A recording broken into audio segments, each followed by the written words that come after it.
Just comb your hair, go and wash your face. It's been a real long time since you've seen the light of day. So let thoughts come as they may, beauty and parade. Everybody all smiles when you're back in the seat again. All aboard the Petty Express to a beautiful darkness. It's full steam ahead to ride the rails to our next destination. Yeah!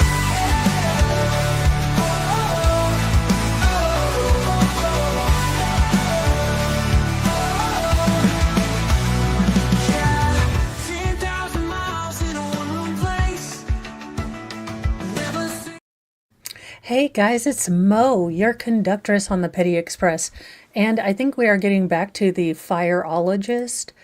Again, I have been really impressed with the attention to detail and, really just the meticulousness that all the professionals in this case have shown. So I believe they're getting ready to go to lunch though, so we get to go whoop. I love doing this. Because this is interminable. Well, I guess we just have the longest lunch ever. Good night, nurse. That was a long lunch break. Oh no, not the buffer of death. Come on now, we upgraded the Ninja Net. Why are you being an ass? Don't be an ass, be a good. Oh, you stinky butthole. I will do it this way. You cannot defeat me, Internet. I will succeed.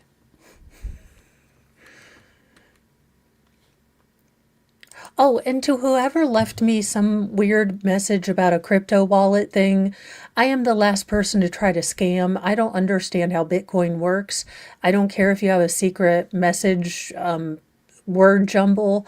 I am like the totally wrongest person to try to, get on an internet scheme with a wallet, of internetness. I am so Dale Gribble. I don't trust that. But it was a good try. A for effort, D for denied, F for frickin' what about me tells you that I know anything about tech.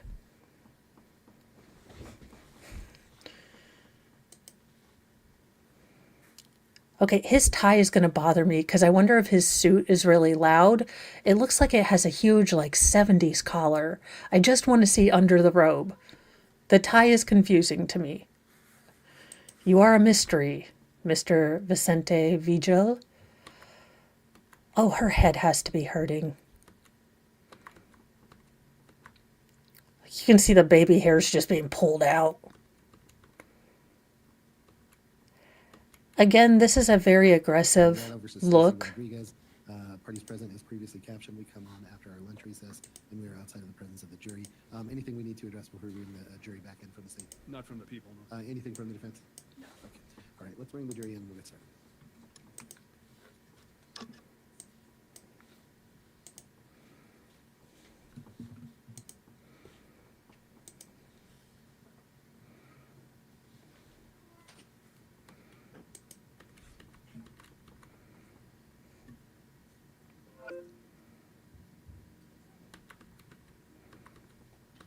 Okay, we are on Pace Mosey. What the heck? I am going to turn me down and then I have put my boosters up as high as they'll go. So I'm going to turn me down. That way you can turn them up. I will remind you that you are still under oath, and Mr. McCormick, you can proceed with your items. Thank you.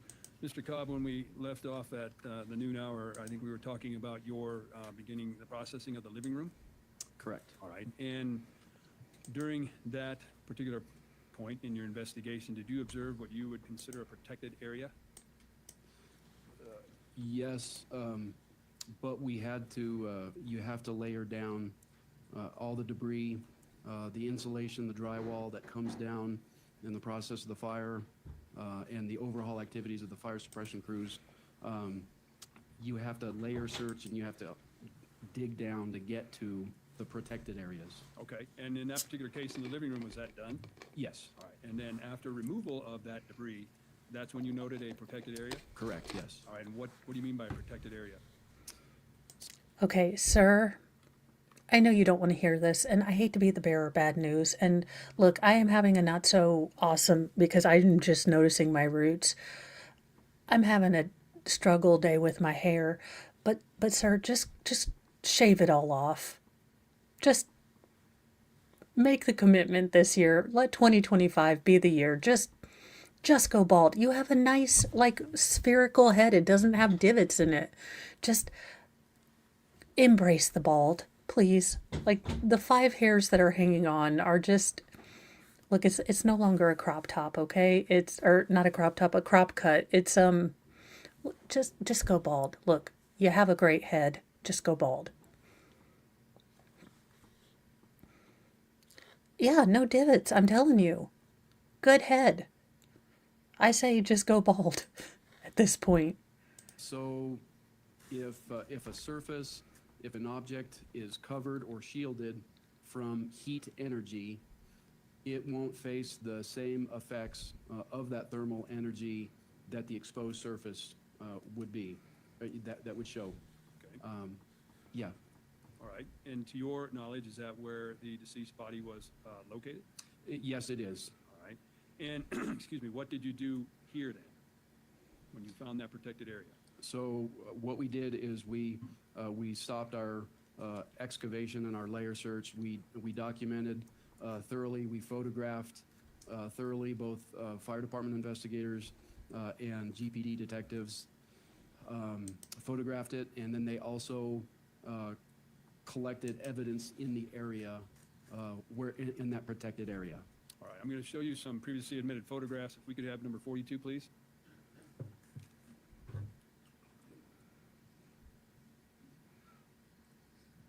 I'm showing you what's been previously entered into evidence. This people's number 42. Does that look familiar? Yes, it does. Is that what you're referring to as the protected area? Yes, the lighter colored area underneath. Okay. 43, please. Is that the same area, just a little closer?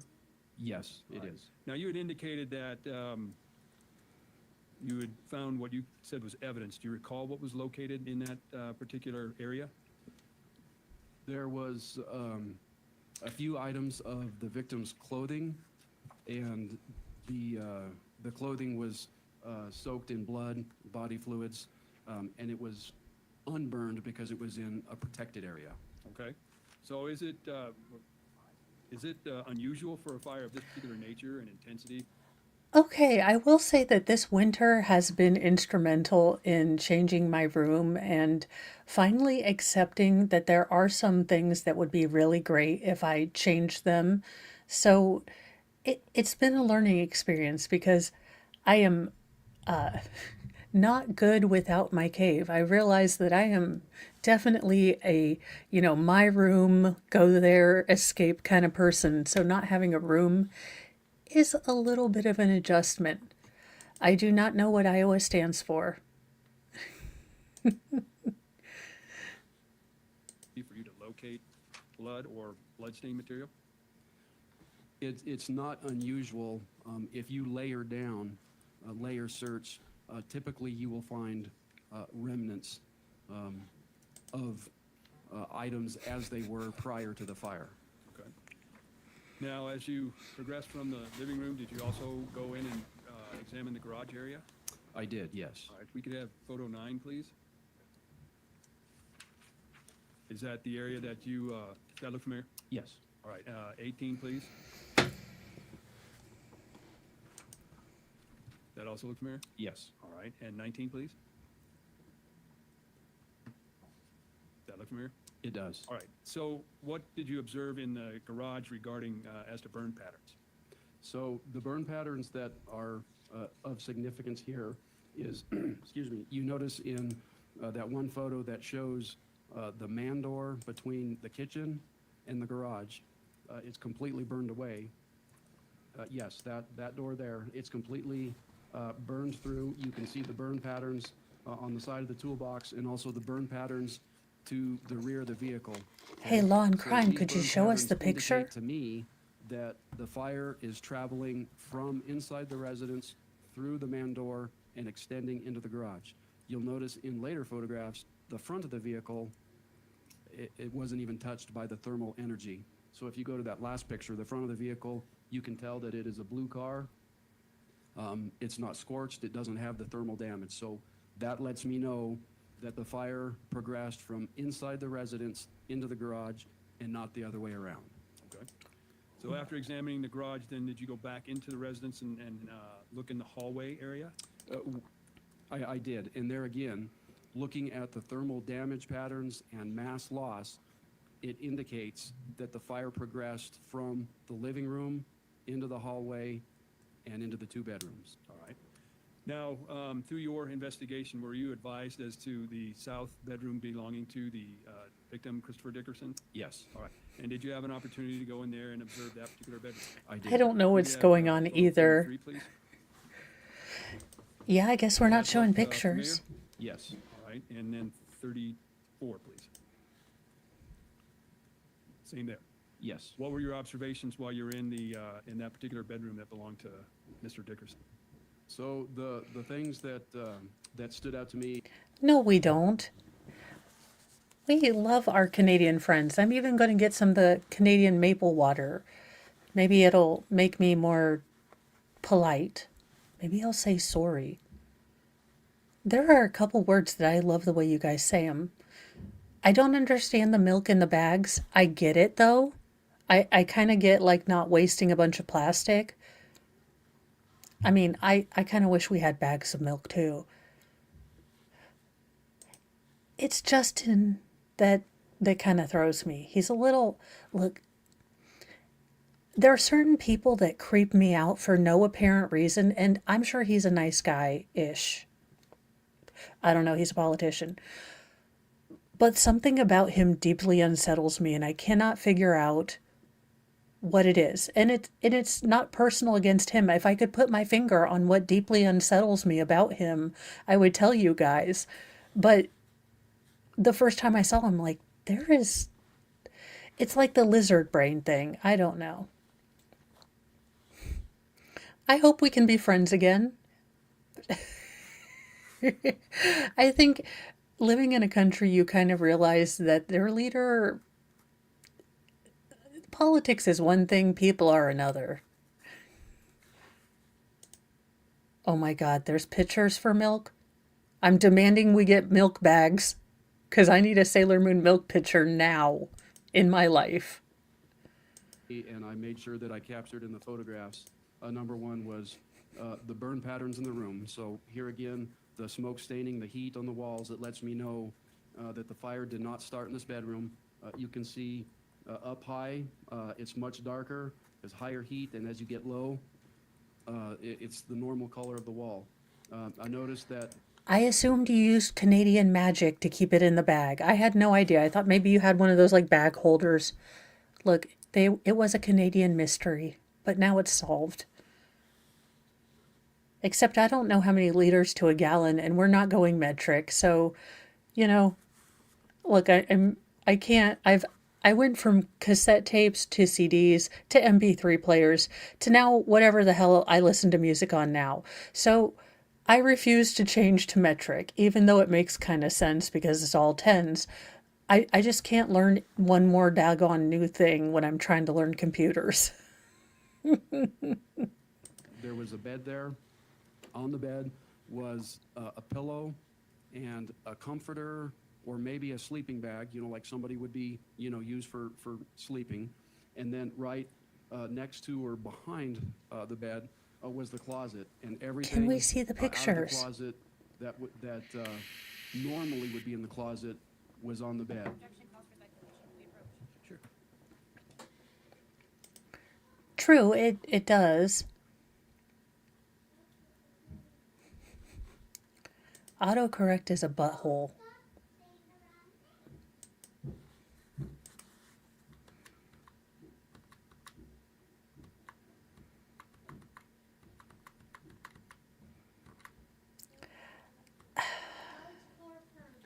I don't know how I feel about her being all smiley. Law and crime, what the heck is wrong with you? 4. Burn clothes. Oh, finally, we get You audio. went and examined the closet. Were there any clothes or debris of burned clothes anywhere inside the closet?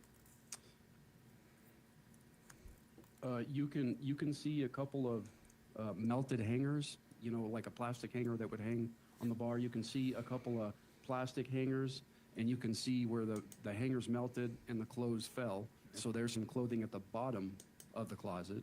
Right. Okay, thank you. So, and you also indicated that in looking at People's 34, there was like a, I'm going to call it a jewelry ring box? Yes. All right. Now, when you began investigating that, and if we could go to 47, please? That's pretty cool. If you remember how you made it, recognize let that me know, photograph? because bacon Yes, I turkey do. sounds Okay, so there's a couple amazing. things about that photograph. Is there anything that you notice in regards to the condition of that particular jewelry box? Yes, so the condition of the interior of the jewelry box indicates that the lid was closed at the time of the fire. Okay. And in regards to those white, see the differentiation in the white, I guess I'm going to call it soot? Yes, What are those called? those Good are our wing. burn patterns. All right. Are you familiar with the term voids? Yes. All right. So People's number 50? Yes, voids. They were all on the Oscars last night. They talked and talked and talked and wore weird things and looked like jellyfish and had ridiculously long nails and were congratulating each other and sniffing their own farts. Yes, we know what voids are. Oh, you mean about the fire. Never mind. We're looking at, this previously been admitted into evidence. What are we looking at here? So this photograph depicts the mattress with all the protected areas. So in the prior photograph with clothing, bedding, other items that were there at the time of the fire, if you take them off and photograph, then it will show you the protected areas. All right. So is it fair to state that those items were there prior to the fire being started? Yes. All right, thank you very much. Now, as upon conclusion of your investigation of the structure, do you, as an arson investigator, do you look for, or let me ask it this way, do you rule out potential causes or ignition sources? Yes, you have to take and rule out all potential causes, electrical, lightning, accidental, fireplaces, smoking, discarded smoking material, and you have to be able to eliminate each one of those. And in your investigation, did you conduct that rule out phase? Yes, we did. We confirmed that there wasn't any issues or malfunctions of the gas service to the house. Atmos Energy came out, they conducted a test. There was no gas leaks, so they conducted a pressure test.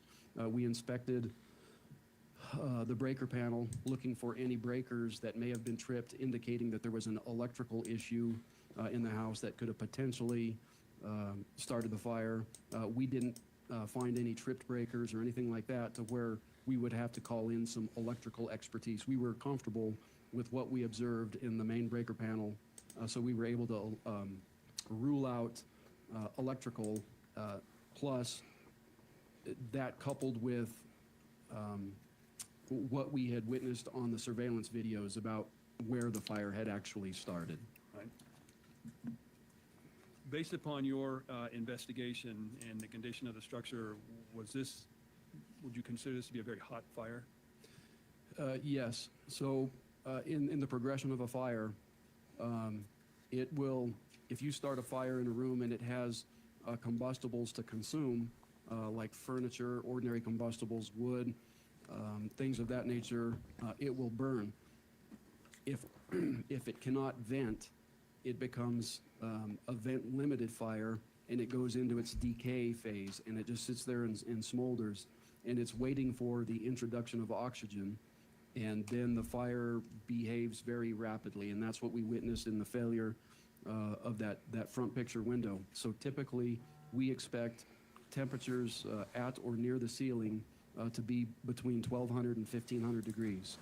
It gets a little bit cooler as you come down, but when you get to pre-flashover phase in a fire, which a smoldering, decaying fire would be at, you could expect 1,000 degrees from ceiling to floor. Based upon your investigation and information available, are you able to give an opinion as to fire cause? and determination? Yes. And what is that opinion based on? It is based upon all the fire patterns that were observed, the scene search and layer search, the evidence that we found there, and the surveillance video that we observed, and then the ability to rule out the other accidental causes. And when you were doing your investigation, did you observe any unusual odors while you were examining the structure? Well, excuse me, we did not. I did not. What is your opinion as to the cause of that particular fire? Well, based upon the location of the burn patterns in the living room and the burn patterns letting us know where the fire started and how it traveled throughout the structure, that coupled with the record, the historic. Well, Mr. Moe has decided to get not upset. He's like, why did you get synthetic oil in the car? Now, to be fair, I went to the Walmart and the guy doing the oil thing, the carologist, told me my car was old and I needed synthetic. Now,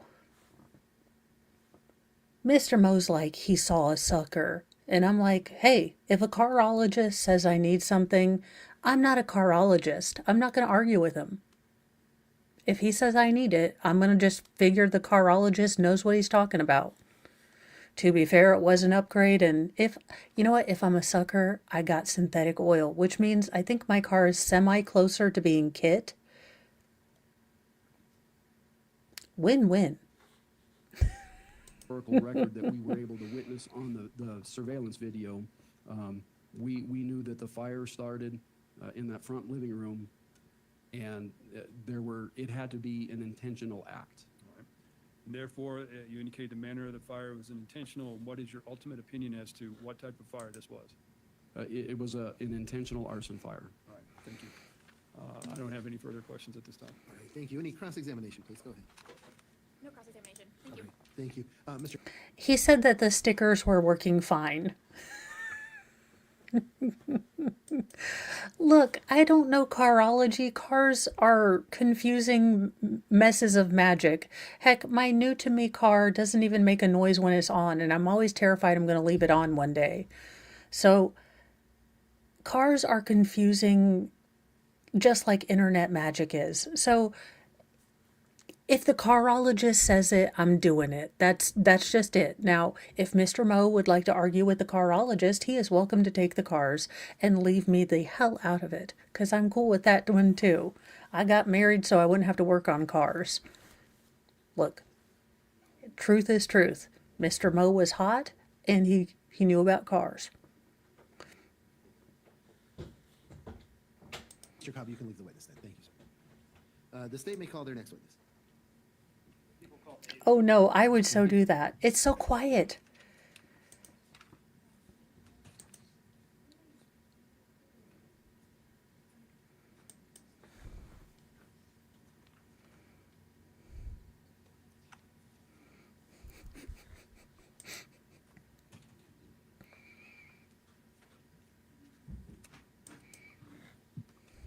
Thank you. Sir, if you can please come forward.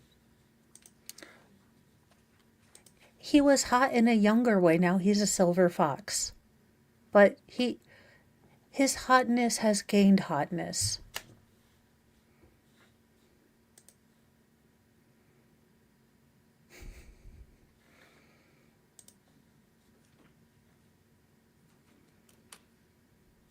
And, sir, before you sit down, if you'll raise your right hand. Sir, do you swear or affirm under penalty of perjury that the testimony you're about to give today will be the truth, the whole truth, and nothing but the truth?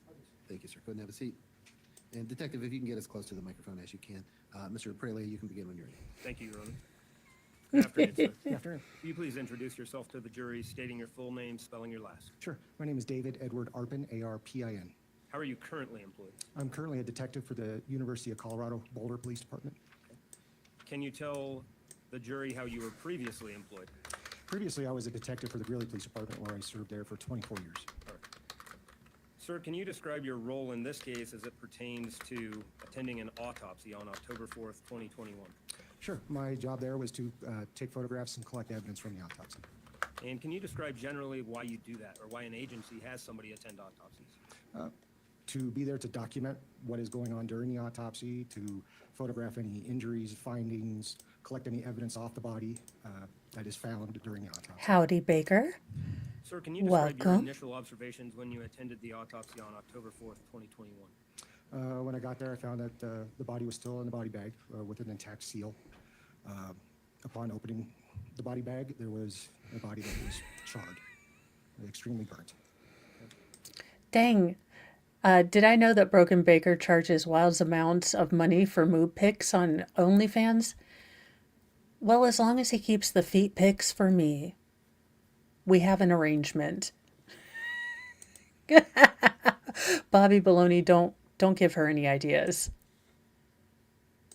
Describe what you did then in your role. Did you begin taking photographs? Yes, And would that have taken place throughout the time period of the autopsy? yes. Can you describe what your role is as it pertains to evidence collection? Once some evidence is found, That is a set low aside, price. and then it is gathered individually and placed in bags or other containers to be then taken back to the police department, where we'll then individually box them or bag them, label them in our system with individual pieces of evidence. Did you do that in this case? Yes, I did. If I may approach with what's been marked as People's Exhibit 143. 143, go ahead.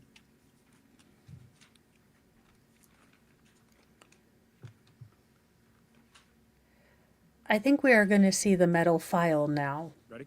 Yes, Do you recognize that? yes, I do. What is it? This is the evidence. This is a box that I used to place this piece of evidence that was gathered during the autopsy. Okay. And specifically, does it apply to this specific case number from the Greeley Police Department? Yes, it does. And is that item 48 then is what it was assigned as? Yes, it is. With tag number G21-16825. Yes, it is. Ultimately, is this the item that was retrieved from Mr. Dickerson's neck during? I think that's the court thing, because I've noticed every single witness has one, or at least a professional one. So it looks like, oh my God. Okay, no offense, sir, and I don't know you, but this is the sassiest, like, flamboyant look I've ever seen. Like, this is, bitch, I'm going to cut your heart out with my words and cattiness forever. Sir, I don't know who you are, but this is the most catty, bitchy look I have ever seen, and you are doing it. During the autopsy that took place on October 4th, 2021. Yes, it was. Your Honor, at this time, I move for the admission of 143. Any objection to 143? No. All right, the court will admit into evidence states 143. Permission to publish? Yes, you may. If we could pass to the jury? You're not going to take it out of the box? What the hell is going on here?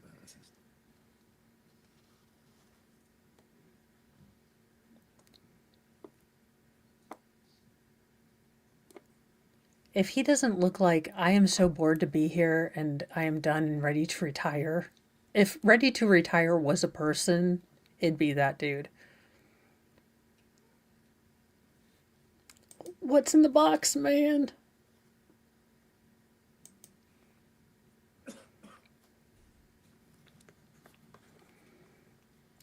Every time I see her, I just get a massive headache.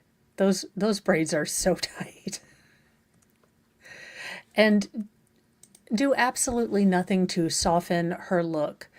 No, you have not missed the her ex's testimony. So this case, as insane as this sound, is actually fairly interesting.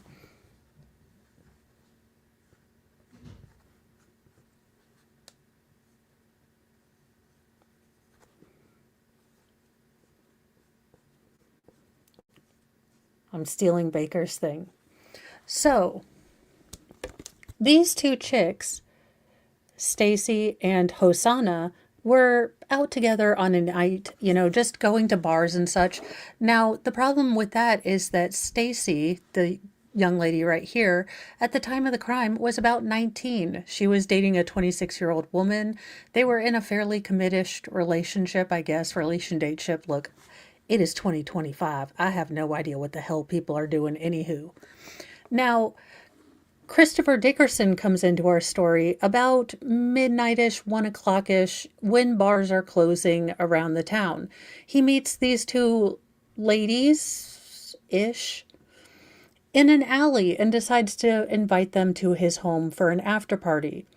Now, according to the defense, Stacy realized that it was not an after party. It was simply a creepy 30-year-old man, trying to ply her with liquor.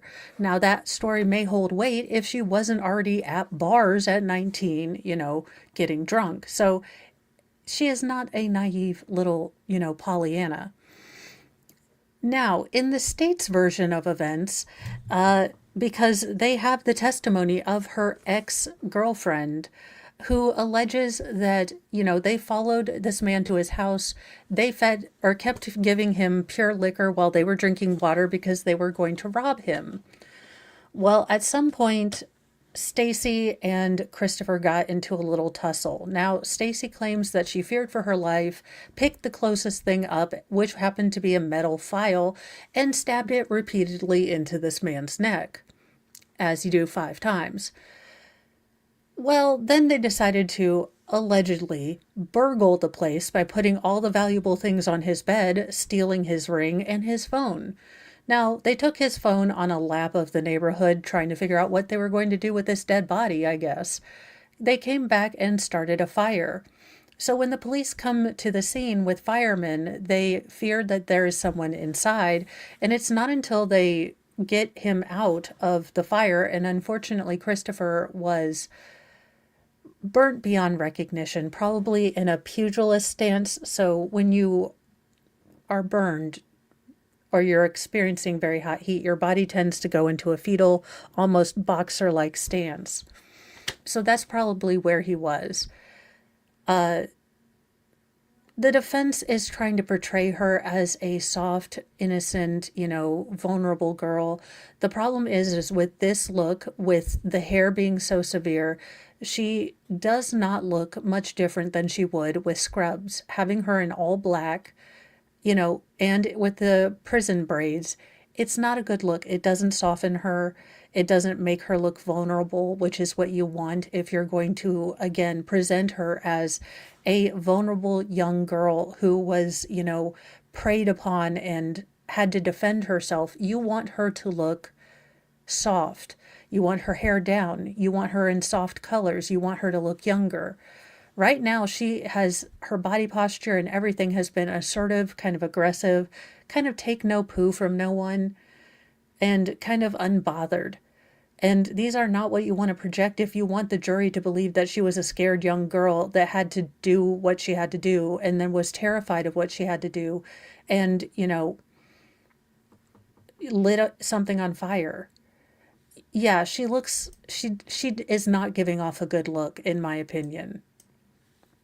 However, her defense attorney is good. I think she's assertive. I think she advocates zealously, but not as an annoying person. Now, I do not care for her entire thought process on this case, but, she is throwing in doubt, making objections, and not being insufferably annoying, which is helpful.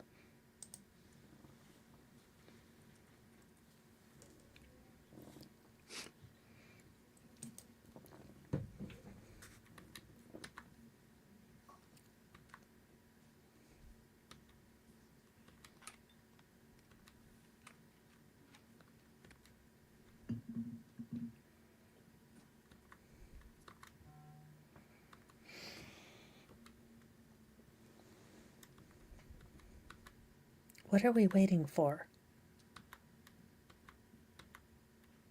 Any cross-examination? No cross-examination, thank you. All right, thank you. Detective, you can leave the witness now. Thank you, sir. All right, the state may call their next witness. The people call Dr. Michael Burson. All right, thank you. Okay, I do believe that this is going to be the medical examiner, so this might be some not so great testimony. Again, unfortunately, Christopher was, stabbed very deeply with a blunt object in his neck. He bled out and then they lit him on fire. I don't think the defense has a flying chance in hell, if you want my honest opinion, especially with the way she's presenting. It's a subtle thing. It's not something that the jurors are going to maybe notice. But again, optics are very important. And she is not giving off vulnerable at all.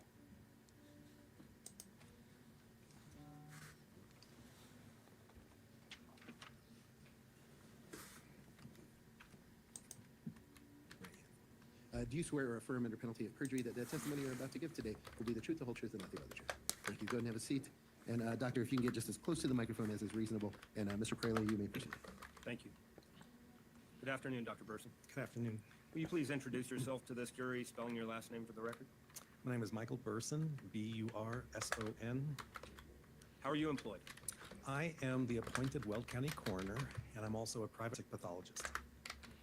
Can you describe where you have practiced forensic pathology throughout your career? Yes, it's been largely up in northern Colorado. I perform autopsies with a small group of forensic pathologists, and we perform those autopsies for about 25 different counties between Colorado, Wyoming, South Dakota, Nebraska. Can you outline your education for your position? I have a bachelor's degree in mammalian physiology. I have a doctorate degree in physiology and pharmacology.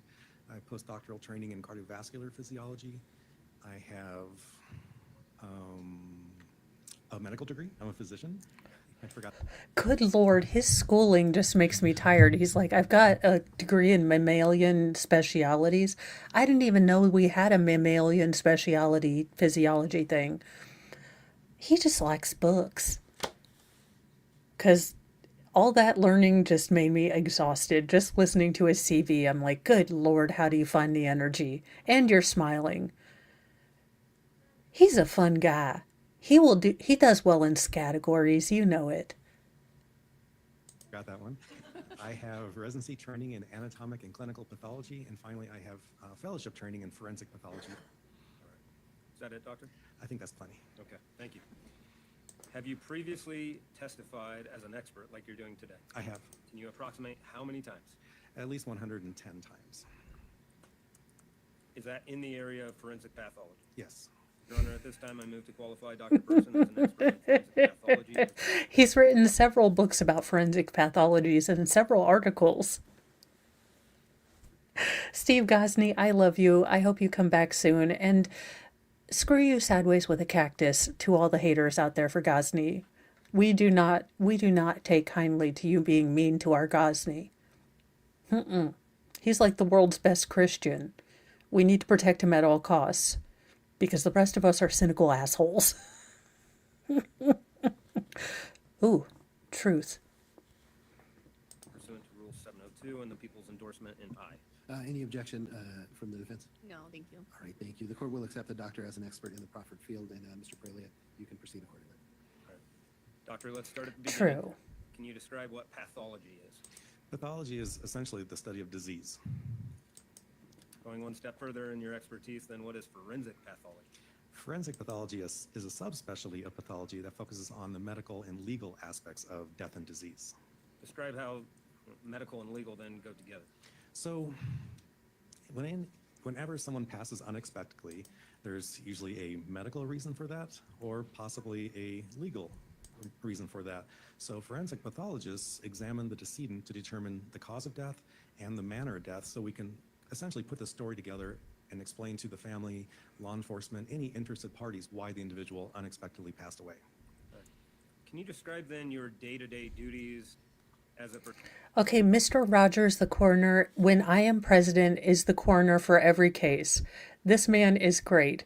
He's just perky. He makes me feel better about my life, sort of. Then he talks about all his schooling, and I'm like, I'm a twice college dropout and a professional funny person on the internet.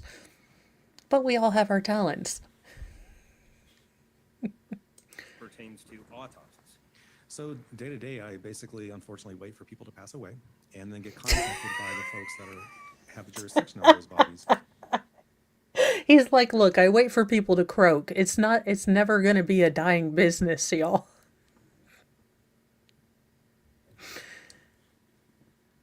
And then I perform autopsies to evaluate the body and determine cause and manner of death. Can you differentiate between those two? You've used these terms a couple times now. Can you describe what cause of death would mean. Yes. So cause of death is really what it sounds like. What caused the individual to pass away? There can be innumerable causes of death. Simple examples could be what most people know of as a heart attack. Catching pneumonia could be a cause of death. Cancer could be a cause of death. Injuries sustained during a motor vehicle crash, those injuries could be the cause of death. Experiencing a gunshot wound, that could be a cause of death. So lots of things can be. They're not obituaries, they're they're new clients. Some people are looking at the engagement page. He's like, let's see who I get to. Although I will say, I loved My Girl. Not that we're tangenting, but we're tangenting. I loved My Girl. So I always wanted to be the Jamie Lee Curtis person, the one that did the makeup. But I do think that I would tart a lot of people up. Like I would make them look really, really good or terrible. So it's probably better that I didn't, even though my aptitude test said, mortuary consultant, it's probably a good thing that I didn't go into that. Be the cause of death. Can you differentiate that then with manner of death and describe the number of possibilities for that for you? Yes. So manner of death is much more limited. In fact, we have 5 options for manner of death in Colorado. The manner of death is essentially the circumstances surrounding the death. So if we had that individual who had the heart attack or pneumonia, that's a natural disease process, so that would be a natural manner of death. If somebody had those injuries from the motor vehicle crash, well, those injuries resulted from the motor vehicle accident, and in that case, that manner of death would be accident. If somebody was shot by another individual, then those injuries caused the death, and the circumstances surrounding those injuries would be the result of another individual, and that would be a manner of death homicide. If somebody were to take their own life by hanging, drugs, jumping off a building, all sorts of causes of death, if they did it to themselves, that manner of death would be suicide. And then finally, there's a few cases a year. YouTube, he said it, not me. Do not ding me. I swear to goodness, hurty words will not hurt you. I don't understand why we made words verboten. I understand advertisers, but find advertisers who will do true crime. Find advertisers, fit advertisers to the channels. There are some channels and advertisers that would love dark humor because their target audience aren't kids. And they're, leave the Baby Shark advertisements off of children's stuff. Because if I get told that we need one more toy, Roughly 3 to 5%, where despite a very thorough examination, interviewing family members and friends, looking at medical records, we just can't figure out why someone passed away. In those situations, the manner of death would be True. characterized as undetermined. So 5 manners of death: natural, accident, homicide, suicide, and undetermined. Thank you. Sir, you described performing autopsies on a daily basis, and then you just referenced this thorough examination. Is that what you're referring to in an autopsy? Yes. Can you outline the process of an autopsy in describing its thoroughness to ultimately determine your cause and manner that you discussed? Yes. So an autopsy, Lord, he is so close to the microphone I can hear his nose whistle. And I know I shouldn't be bothered by these things, but now this is the only thing I hear, so you get to hear it too. Sorry for the annoying noise, but it's bothering me. is really what most people are familiar with from television, but it's a very systematic, layered examination of the body. By layered, I mean I approach a decedent and start at the surface layer. I document and characterize how they were received with respect to clothing, medical intervention, any obvious marks or scars, just whatever is on the surface. And then I'll go layer by layer, examining the tissues. I reflect the skin and look at the bone I will look up structures. that. What I'm really trying to do is get down to that foundation of pathology, disease states or abnormalities. So I'm trying to characterize any abnormalities I see as I go layer by layer to come to that final conclusion of what caused the death. So after I look at the bony structures, I'll remove those and expose the internal organs. Again, looking for anything abnormal. I'll remove each organ individually and examine it such that I've looked at the surface of the organ to the internal structures. So each organ is serially sectioned or cut like a loaf of bread. I saw that JKD Buck. I will put it on tomorrow morning. Why is it always Indiana? I mean, we already house Gary. Also, Mortal Kombat, the new movie. When you said that, oh gosh, the girl, actually lived in Gary, Indiana, I about laughed my ever living boobs off. No one lives in Gary, Indiana. Also, don't go to North Korea. Go to Gary, Indiana before you go to North Korea on a vacation. I don't know why you would. I don't know why I need to tell people this, but apparently people are going to North Korea voluntarily for reasons. Red, so I can look for any abnormalities that may be hidden within that organ. While I'm doing that, I will take a small piece of the major organs to make a microscopic slide from. So then, when it's all done, I've looked at the surface, I've looked internally through multiple layers, and then I've examined the cellular structures, looking for any abnormalities that can explain why the individual passed away. So it's very thorough and very systematic and layer by layer by layer. I am working on making more shorts. I did make a short where I cursed. I put it on TikTok. I was so proud of me. No, not TikTok. What is it? X. For the love of Cheetos, it's Twitter. Stop it, Elon. Look, stop trying to make fetch happen. Just stop.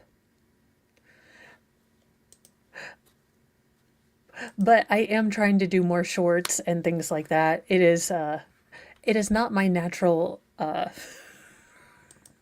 thing, but I'm trying to get better. I did make a short and I cursed. It was a fun thing. And after you do that, you And actually then Dingus come to your licked his determination. non-balls, which, I mean, what's a short the without process for Dingus any licking his autopsy non-balls? Pretty similar then. It's very standardized, but there are cases where you have to deviate from the regular routine just because of what you're presented with, perhaps. Well, for example, in a standard autopsy, would you go through a process of washing the body before you go through it? Yes, Do you do that in cases of arson such as this one? it depends on the level of thermal artifacts or injuries. And ultimately, you had talked about going through all of the organs and internal structures. That, though, would be very systematic and consistent in any autopsy. If they are available for examination, we go through the same process, correct? All right. Think that covers everything before we deal with what you actually did in this case?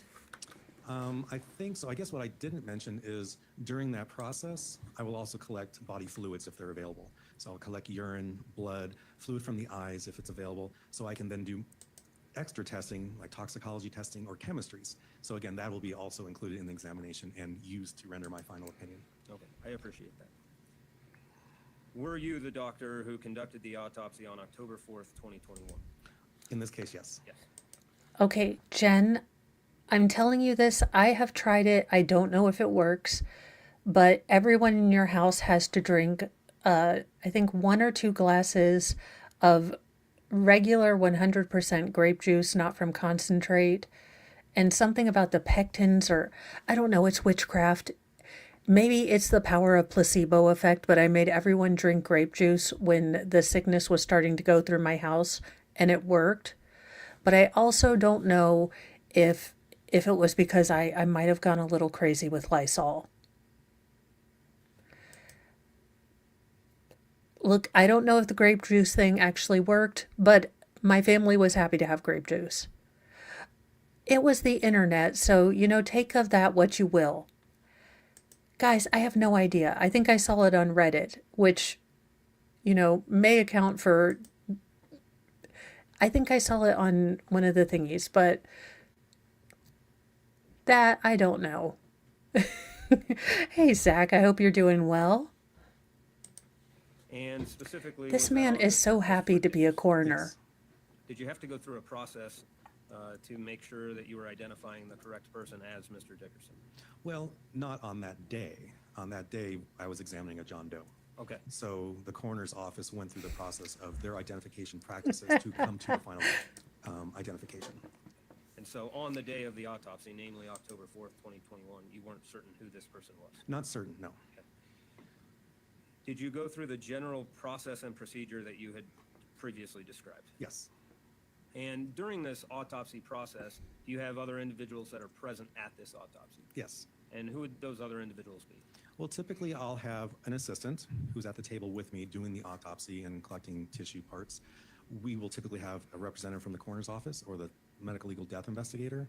In cases like this, there's often representatives from law enforcement and district attorney's office. would those individuals be allowed from both your staff and the Greeley Police Department to take photographs and then ultimately collect items that they deemed of evidentiary value? Yes, and that is encouraged. Okay. If I could approach with what's been marked as People's Exhibits 149 through 170. 149 through 170? I am positive that they are not going to show these Doctor, if you could pictures. take a moment to review those and then let me know when you're ready.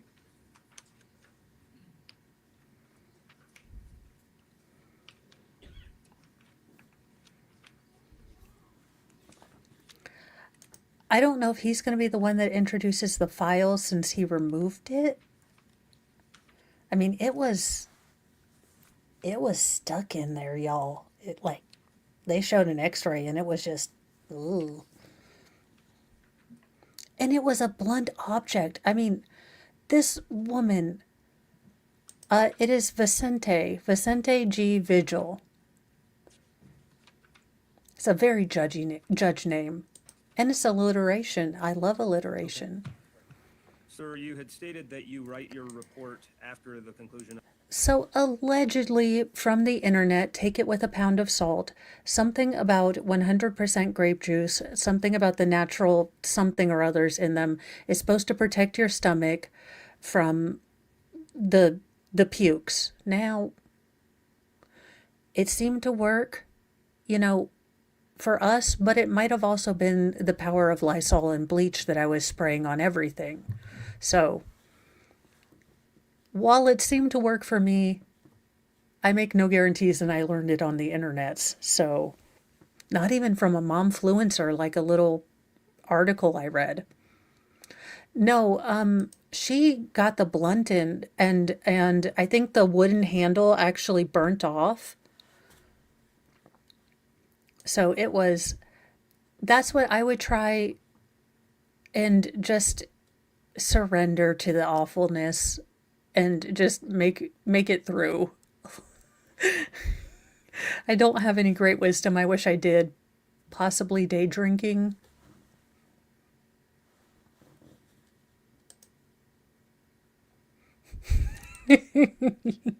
I'm a coroner and I'm okay. Work or sleep all night and work all day.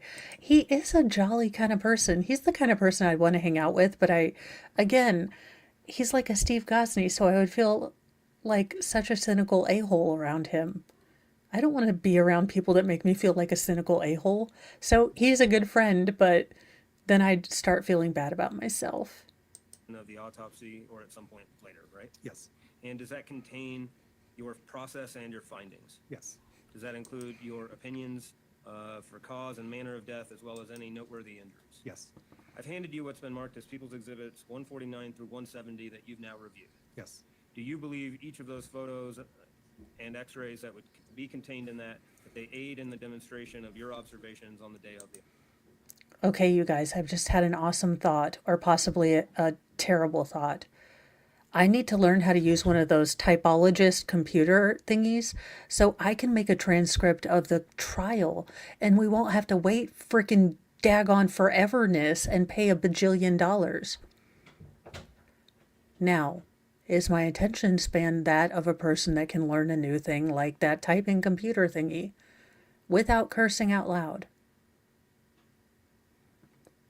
Probably not. But it would be a fun adventure. Possibly looking up how to do the little typey shorthand thing. This is going to be awesome. autopsy? yes, certainly, And have those been selected in part with you as well as my office and the lead investigator? yes, Your Honor, I actually love taking notes. This setup isn't great, but notes tend to really focus me. My mind. I know you're going to be shocked. This is breaking news. My mind tends to wander. So if I focus on writing really detailed notes, I honestly feel like I pay attention better. So, and that's generally how I take everything in. I would transcribe. Of course, it would be full of ad hominem attacks and nicknames. I am not going to lie. So if you have angry eyebrows or scary early aughts, late 90s eyebrows, you will hear about it in my transcripts. Honor, at this time, I move for the admission of 149 through 170. Any objection? No, thank you. All right, the court will admit into evidence states 149 through 170. Can the parties approach just briefly? Yes.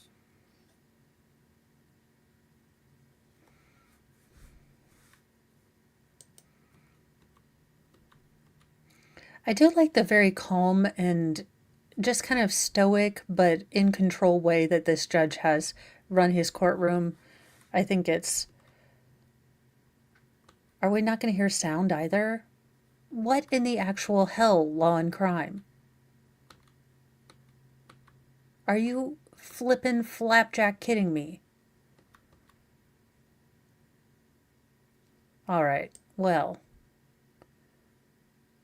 Be clear, also discuss as part of your process, do you take x-rays? Law and Crime, what are you doing? And why do Were you do you drunk? Again, we don't know what may have occurred with this decedent. Did he just fall down and die?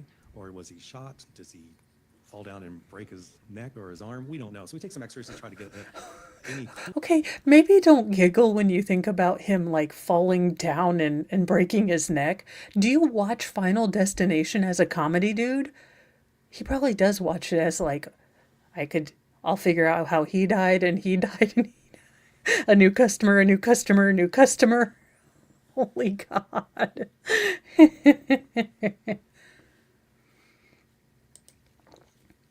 Yeah. To be fair, I'm sure he has had to build up dark humor and jovialness because of the absolute crap fest his job is. I couldn't imagine doing it. But maybe not giggling when we talk about him breaking his neck with normal people. On the Petty Express, we totally get it. We get and understand dark humor, but there are some normies out there that just wouldn't get, the humor of it. I'm sure you were just thinking of Final Destination. It's okay. Clue or evidence of what may lead us down a direction. If we could show People's Exhibit 170. So here we have an x-ray. It's kind of backwards. The right side should be over there, but we have an x-ray of a portion of the head and the upper chest. And this was really helps illustrate, before I start the dissection, what that metal structure may have done. And what I can tell from this image, at least from a front to back image, is that it extends at least to the midline of the neck. So the portion that we see on the surface is only a small portion of what this structure of metal may be. You talked about then that gives you an idea for the dissection. Yes, it just gives me not really a roadmap, but I have a sense of how far it's extending into it. So it's just further information for the procedure. If we could show 155. Doctor, can you describe what we're looking at here? Yeah, so we're several steps into the layered dissection at this point, and this is the neck structures after they've been removed from the body. The neck structures include what's called the larynx, which for the gentleman out there, that would be your Adam's apple, not as prominent in the females, but that's that portion of neck. Your airway and your thyroid gland area, so the front of your neck.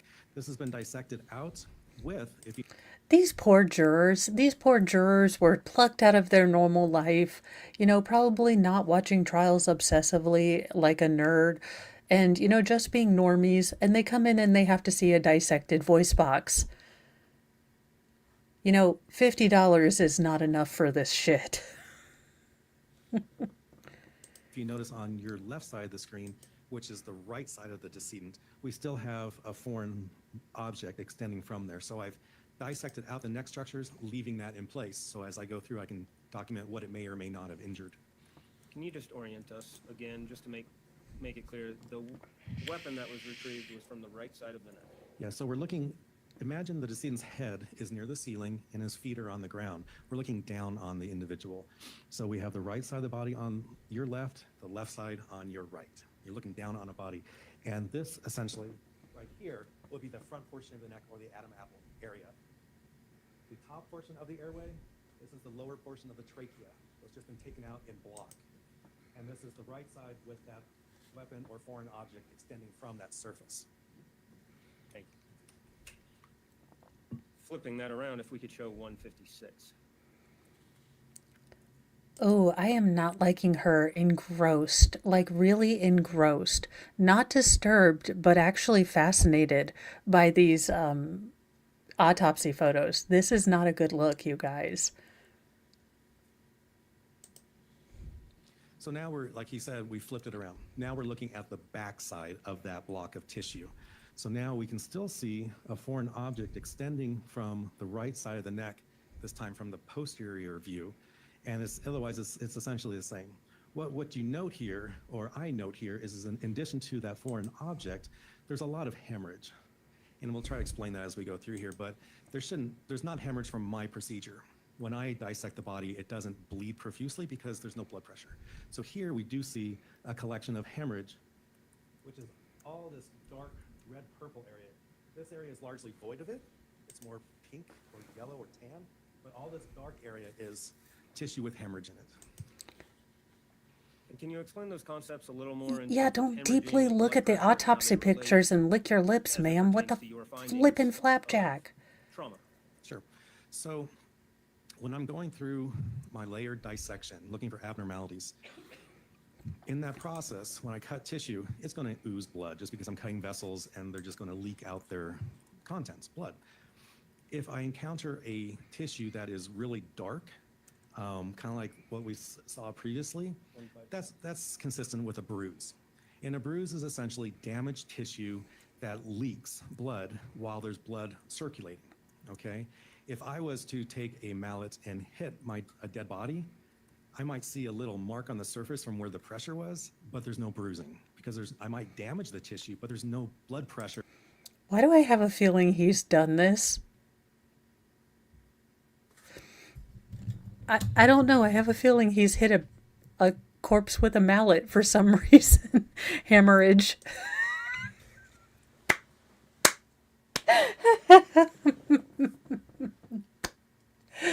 Okay, that's good.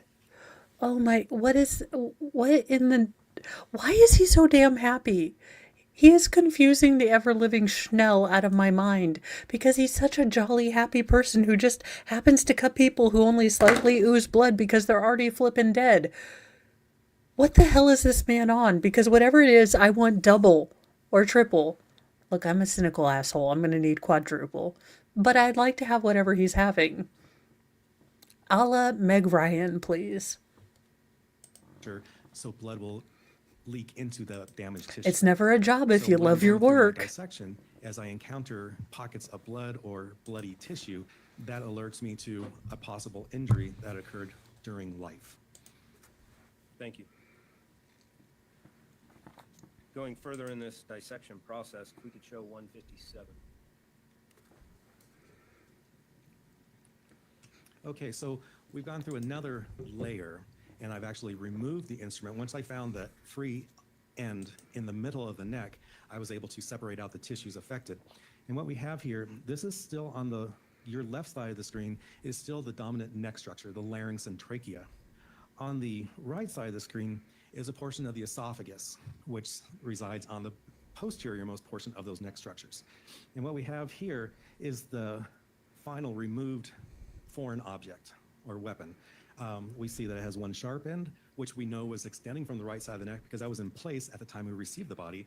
And then it has a more blunted end, which I found into the esophagus. I removed a portion of the esophagus, which we saw on the posterior aspect in the area of all that hemorrhage. The internal portion of the esophagus is this pink tan mucosa. It's relatively unremarkable or intact except for one hole in the center there. And that hole is where that end of the weapon extended into. Doctor, I've been able to zoom in to show that. Does that assist with what you're describing? Yeah, it's just a closer up view where we look at the inner layer of the esophagus, and then the edges essentially represent the posterior exposed area, which we saw. When your lawyer looks like, shit, I am not putting this trial on my LinkedIn account. Especially during the autopsy photos. Again, this is going to be a more in-depth autopsy because not only was he burnt, but, you know, they are going to have to remove layers to show where the metal was implanted. They can't just yoink it out.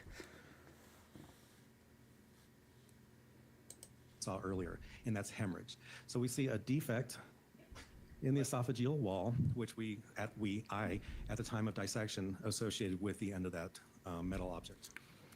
And It's does a all of medical this correspond doctorologist that we term. discussed right now for what was noted in your report for stab wound 1? Yes. Just briefly, 158. So just another view of the portion of the esophagus we've already looked at, and a closer up view focusing in on the metal object. Is there anything else that you think needs to be described as it pertains to your report for stab wound 1? I don't think so. I mean, stab wound, so the numbering the wounds is arbitrary. This one was the first one I looked at, so it doesn't mean it was the first one that was occurred or the last one. It's just that's how I numbered them as I examined them. So this one essentially went into the right side of the neck through one of our major strap muscles, or the muscles you can feel when you turn your head, and went through some soft tissue causing hemorrhage and came to rest, at least at my examination, within the esophagus. And Doctor, I just want to ask, I know you had briefly talked about, you label it as one, it could have been others. Ultimately, let's take gunshot wounds and remove ourselves from this for a second. If there were 10 gunshots, you can't say which one necessarily came first or which one came last, most of the time, fair? Typically, no, correct. With the object being found in Mr. Dickerson's neck at the end of this, can you at least come up with a general progression as to that being the last in this case? You could hypothesize that. It makes sense. Or was there more than one thing that was left there after the initial assault? And then I'll allow that witness to answer the question. I think hypothetically, it's the last thing that happened. It was left there. That would make sense, but I can't say scientifically that's the case. Yes. Fair. All right. Moving on to stab wounds 2 through 4. You had noted in your autopsy report there's a collection of stab wounds involving the anterior aspect of the neck, including the larynx. Correct. Okay. Describe now where we're talking. So we're still focused on just that block of tissue, the larynx. And I believe we'll see some photos that show another progression in the layered dissection where we look at the internal structures. Examining the external portion of the neck Thank you, structures was Sticky really challenging Widget. because of the condition of the Gifting 5 memberships, and those went to Kathy Stewart, Kitty Pants, Marcy Cruz, Coffee Nut, and KMC Cheesehead. So welcome to the Church of Mo. If you're new, we have dark chocolate sarcasm. The only thing we don't allow are recorders, not digital ones, the plastic ones that they give children in 3rd grade. I have been audio assaulted by them, and when I run the world, they will all be burned on a fire. That's the only thing we don't allow. So welcome to the Church of Mo, and thank you, Sticky Widget. I'm going to write these tickets now. As I think you can appreciate, the Where internal did structure that of the esophagus gremlin hide looks my pretty good. pen? It's intact, it's preserved.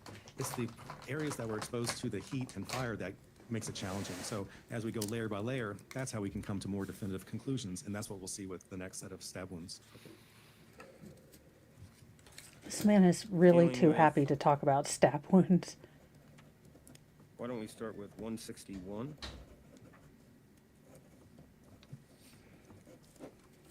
Okay, so here we're still looking at that same block of tissue, the neck structures, and we've cleared away some of the charred material. This is the front, the anterior aspect of the neck because it's more dry. It doesn't have that obvious hemorrhage that we've seen on the posterior side.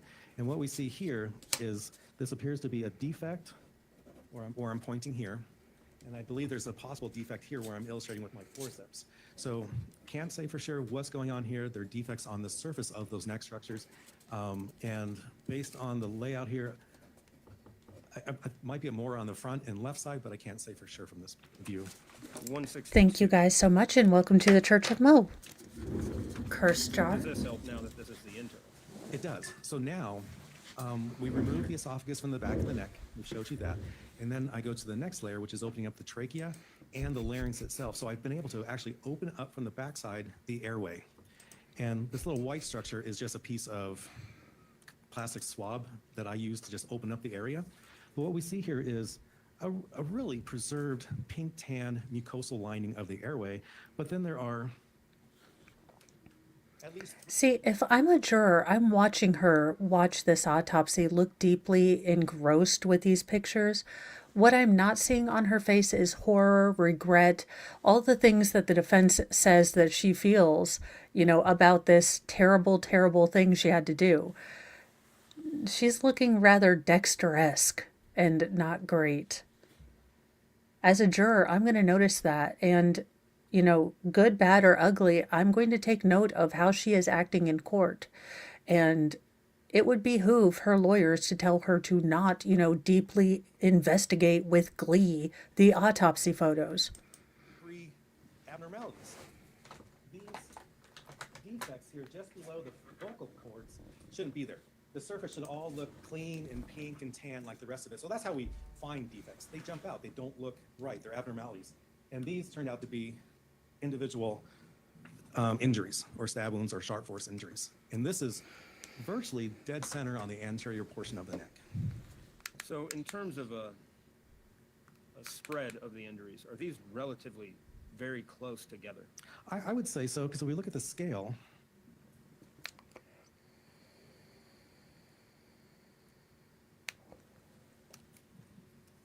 from that picture, the scale is helpful. That gives us a 2 centimeter area, which is roughly, that's less than an inch. There's 2.5 centimeters to an inch, so that's less than a 1 inch area. So yeah, close together. And in general, all Oh no, I would be that friend like, what is the weirdest thing you ever saw?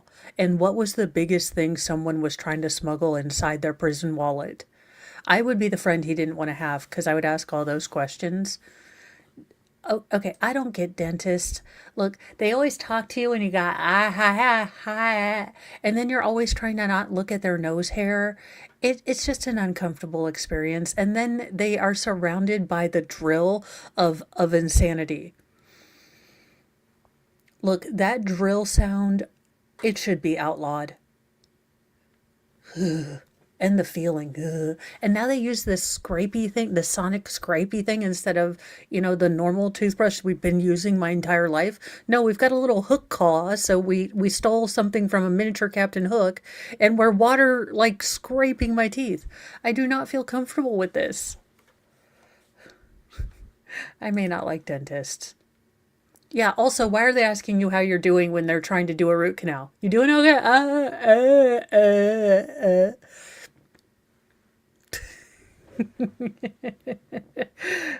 I don't get dentists. Look, mouth and feet are, look, they're good, like, as a total package. We kind of need teeth. We kind of need feet. On the whole, though, I think they're a little, ugh. Yeah, I don't get it. And they're always talking, and it's always soft rock with flippin' flapjack Rod Stewart. You know, I should not be assaulted by Rod Stewart's ridiculous soft rock when I am getting things drilled on. I really shouldn't. I should be afforded the possibility of not having really sucky music on. But they like soft rock and Christmas carols when it's Christmas. I will not make an appointment near Christmas. You cannot make me. all these stab wounds that you noted were in a similar area, specifically Mr. Dickerson's neck. Correct. Not spread out between like his torso, his chest, his neck, and his head. Fair to say? The ones I identified, yes, were limited to the neck. And then dealing with stab wound number 5, you had discussed that that was the left aspect of the neck with injury to the left carotid artery, marked soft tissue and left carotid artery injuries. Yes. Okay. And describe then, just before we switch to it, where are we talking? So during this layered dissection, you know, I mentioned earlier, I look for areas of hemorrhage to suggest an area of injury. So when I was doing my neck dissection, on the left side, I saw a collection of hemorrhage. So I carefully dissected those Oh, that structures, should be illegal. And I associated that with another sharp force injury or stab wound because there was a very discrete injury to the left carotid artery, which runs along that central block of tissue that we've been looking at so carefully. 163.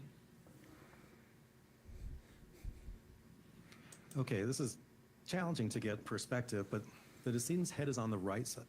Yeah, your right side of the screen. His neck structures are in the middle. On the left side of the screen is his chest cavity. Okay, so we're focused in on the left side of the neck. And I think you can appreciate that the centropost area is very... Wait a minute, how is this bed set up? I have such difficulty with spatial awareness, but this is what my mind is conjuring up when he's saying this. And I'm pretty sure they didn't decapitate him. But he's like, look, his head is right here, his neck is here, and his torso is here. With the... Okay, that's a big belly button. Little belly button. This is what I'm imagining. I don't see, maybe he's on a diagonal, but this is what my brain came up with. I'm like, I'm pretty sure they didn't dissect him. This is why we need pictures. I mean, you know, the anatomical man where you can do like markings like they do on an autopsy? We should be able to see that. Shiny, Oh. dark, red, purple. You can contrast that with the tissue just a short distance from that. It doesn't look I that need to way. work on So my this mini is board of another truth. area of Baker's hemorrhage. perfected it. So this is where I started focusing my attention to a careful dissection of the structures that would be of significance there. We always look at the great vessels, the jugular vein and the carotid arteries, because even small injuries to those can result in massive blood loss. So that's an area of particular interest. 164. So here, I've gone through that careful dissection, and I've now exposed the carotid artery, which is this white, pink, white, tan tubular structure. And these are my fingers holding it up. And right here, there's a little notch or divot. That's a defect in the artery, and it's a cut. So that portion of the artery has been injured, which is largely and most likely responsible for. Did he just say he fingered his carotid artery? And I'm not trying to make it terrible, but all I'm imagining is like a hook finger, like when people go mudding and they stick their entire hand to pick out a catfish, which I know can't be possibly right. But again, we need demonstratives. Otherwise, my brain pulls out people catfishing with their arms.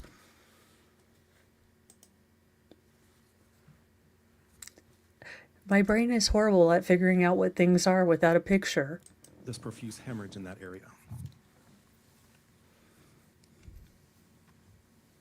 In 164, you discuss seeing that defect in the carotid artery and it being cut, and that would be a I knew it wasn't mudding, it was something else. blood Thank letting you. process. Is that fair to say that that would cause a lot of blood to come from your body? Yes. Okay. If that was occurring, and maybe obviously you haven't seen this, Okay, don't catfish have teeth? Like big old. And then don't you like touch its appendix? Like you're all the way in there for its liver. Like, look, I don't know if that's consensual. Also, I don't know why a fish would be so dumb to eat a hand. But I mean, what if the catfish gets so big that they start attacking? They go on the offensive. I don't know. I've watched River Monsters. Well, mostly because he's a silver fox. And the fishing. The plot.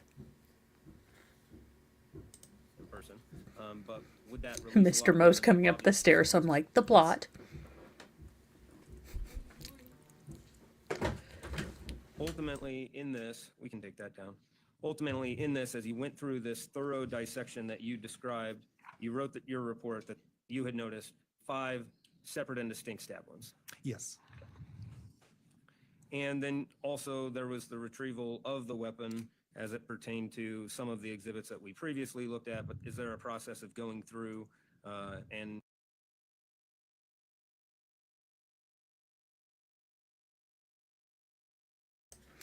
If you guys watched Shizzy's and Eyes Roundup, what if a catfish was like that sheep who really liked being sheared for the wrong ways? That would be funny. You have a catfish that continues to just get noodled because he really likes it. It's like, damn it, Jim, it's the same fish. I mean, why hunt catfish when there are monster mutant goldfish out there? I'm telling you, goldfish crusted with goldfish crackers in a chocolate form. We have America's new snack. You're welcome. I solved 3 problems at once.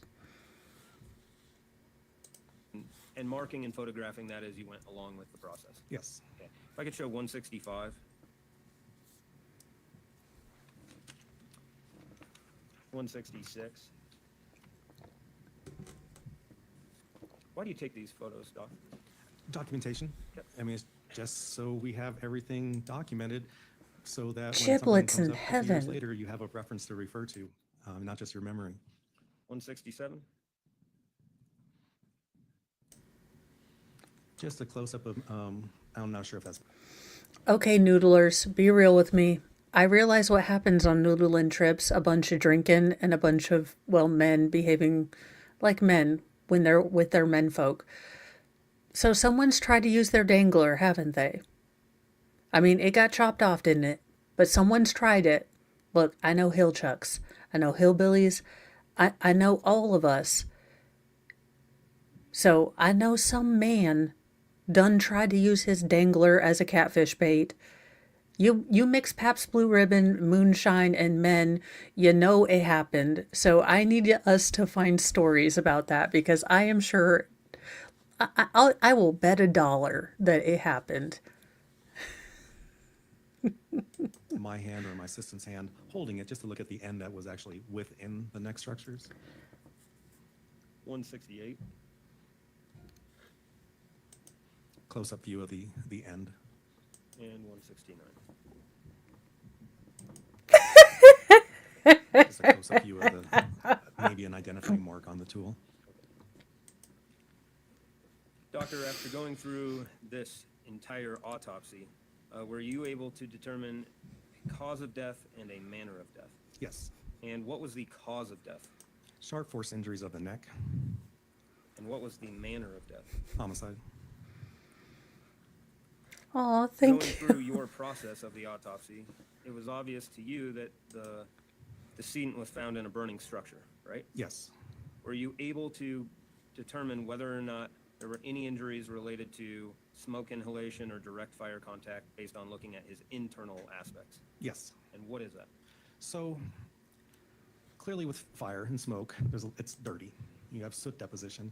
And one thing I tried to focus on there when we looked at the internal portion of the trachea and larynx, it was nice, clean, pink, tan. It wasn't dirty and filled with soot. So from that perspective, I concluded it was probably unlikely that he was breathing in soot-filled smoke.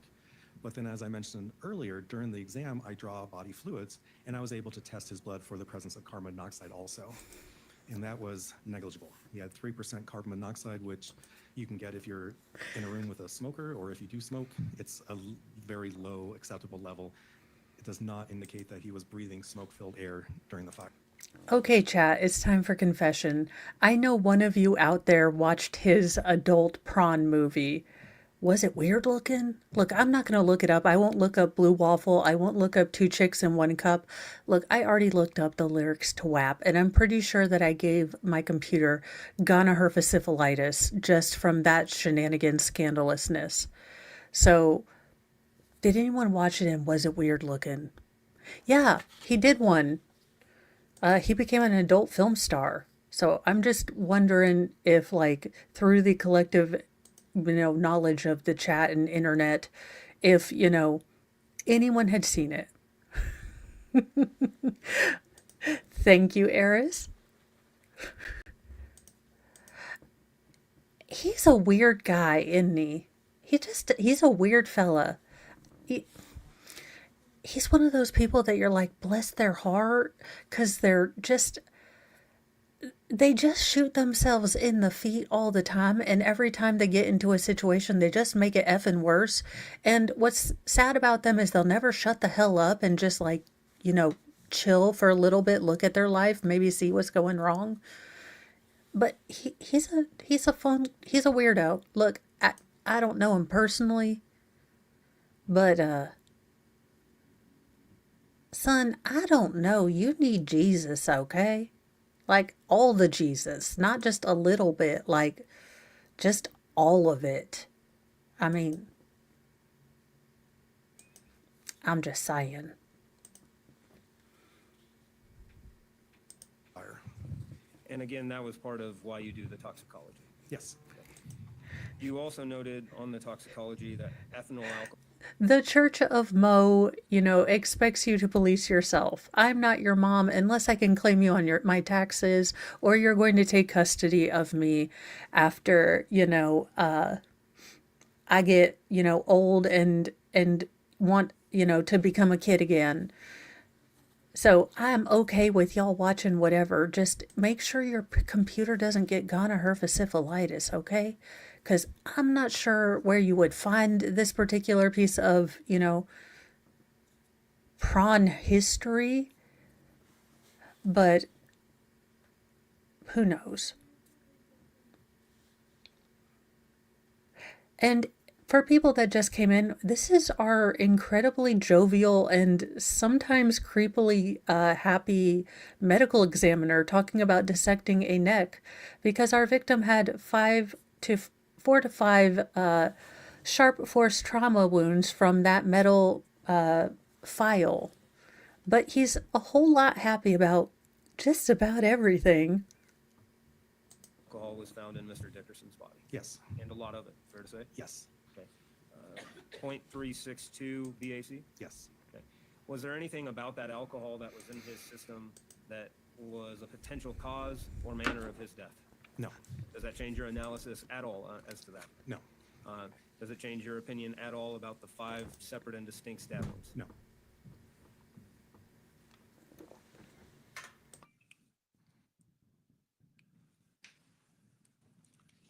Also, with that toxicology that was ran, was there ever the presence of THC or anything noted that you saw in there? I'd have to look back. I don't think there was anything else significant. May I look? Yeah, of course. No. There was detected caffeine and nicotine and a byproduct of nicotine. So, no. Thank you. So he's normal. Thank you. Can the parties approach? J.K.D. Buck, don't forget that he's also written articles. How dare you? Thank you. I'm doing pretty good. It was actually a fairly nice day for winter in Indiana today, so no weather shenanigans. And I am still waiting on my Screw You Sideways with a Cactus t-shirt. I bought some of my own merch to see how it looked. Because I'm trying to get it in the general boobular region, so I need to check that out. Because it looked like it was in the general boobular region. Well, thank you, JKD Buck, for being here, and have fun with your mod duties. Go modly mod in peace. And I'm not trying to, look, as a fellow fluffy person, I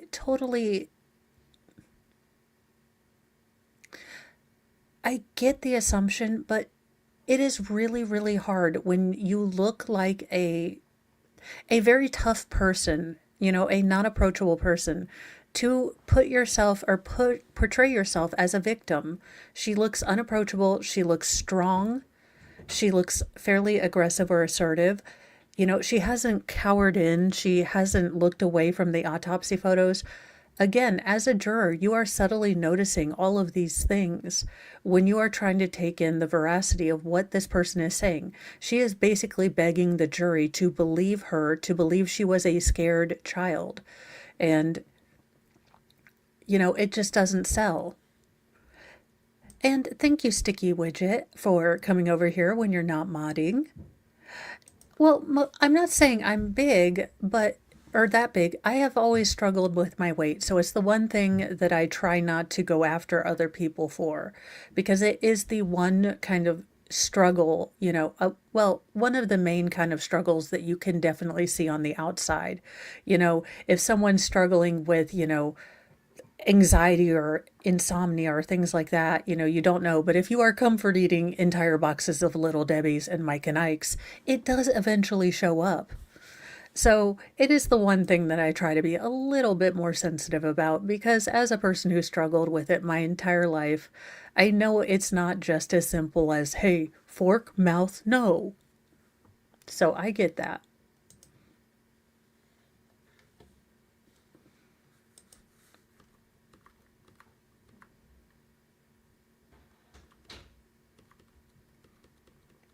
They have had more breaks.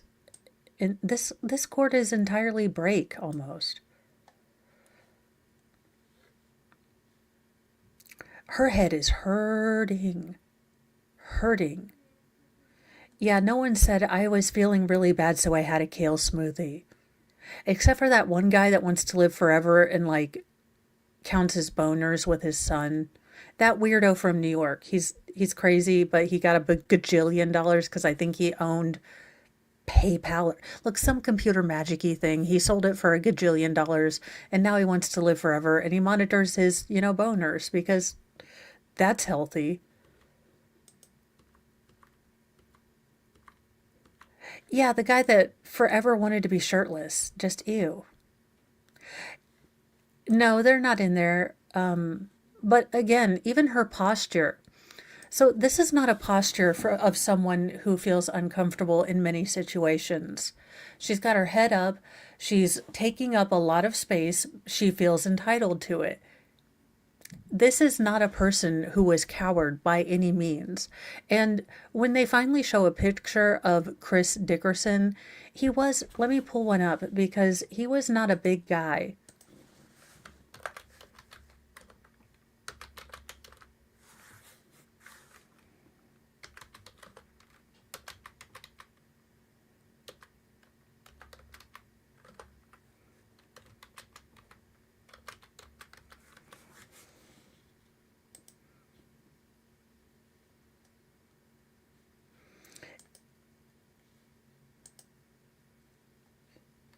Okay. No, I don't want to. Would you stop putting ads on here? This is why I use Brave, you stupid Kahunty thing. Swear to crap in a handbasket. Computers are the devil. No, this is why I never use you when I use Brave. So this is Mr. Dickerson. He wasn't a big man. He wasn't tall. He wasn't.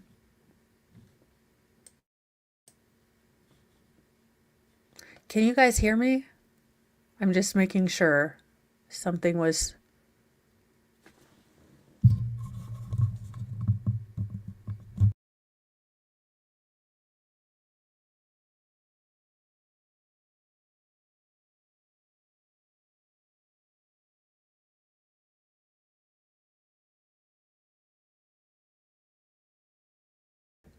Okay, everything's showing up. I had a little thing that said, oh, my audio's out. I'm trying to find more pictures. This is a picture of her. There were not many pictures of him out there.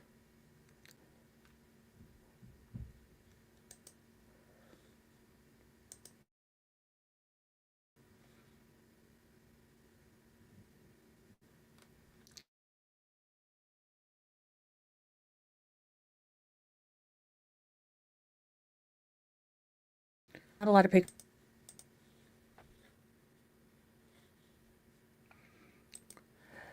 But here you go. Yeah, she looks so smugly. It's such a smug kind of posture. It's a smug entitled, I can take up space because I can own this territory.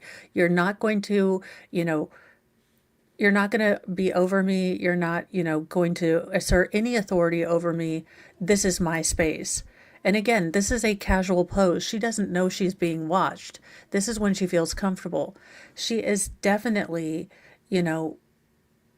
not a victim type, if you understand what I'm saying. She doesn't put out a cowed or scared vibe. Now, again, it's been several years and she's been in prison, so maybe this is how she's reacting now.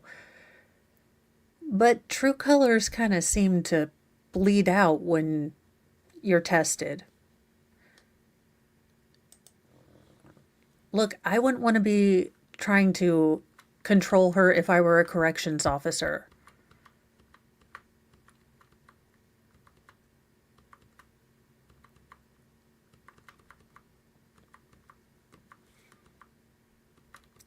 Good Lord.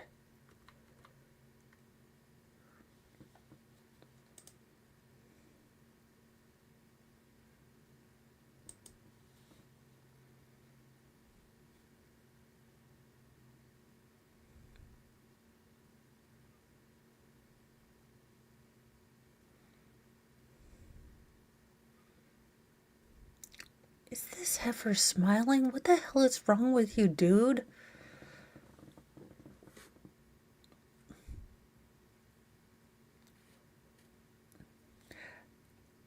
I think the defense attorney is looking at the jury, and I think that the jury was not prepared for how gruesome this was going to be. You have to remember that they were plucked out of, just the random thing, asked if they could be non-biased and if they might be able to look at, I'm sure, some kind of bad pictures. I am guessing, and this is just speculation, but my guess is that after seeing these pictures, it is going to be incredibly hard to sell her as anything but a big woman who attacked a guy. I think that this autopsy, as much as you try to be a good jury member, I think this is really, really hurting her. And I think you are seeing the attorney look at the jury, and the jury is, I think, horrified. Again, these are regular people just plucked out, and now they're looking at autopsy photos of a man who was stabbed 5 times with a blunt metal file. This was not probably, they are feeling like clerks, like I wasn't even supposed to be here today, I'm sure.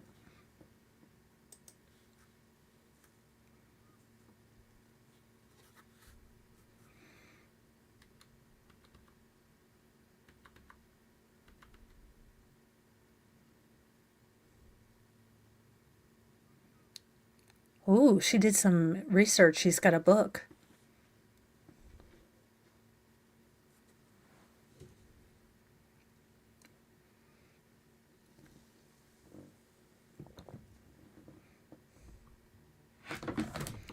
Oh, dear God, no. No, not again. Mother effer. We've got a penny problem voice in the making. She's growing into her smugliness. The penny problem voice is emerging with this one. And you can see the other chick is like, oh crap, the penny problem voice. I think it's the glasses. Look, if you get HR glasses, you're going to get an HR attitude. Please do not get HR glasses. Look, some of us can pull off the 50s retro look, but everyone else should probably just wear contacts and not be a cunt.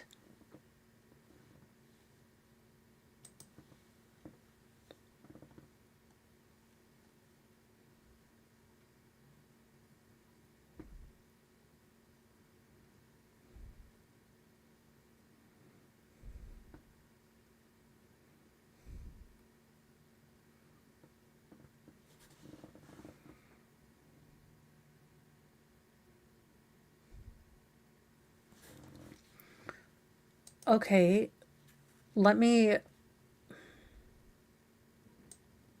I'm hearing her. Let me stop sharing. Present, share screen. Come on. All right. Are you hearing anything now?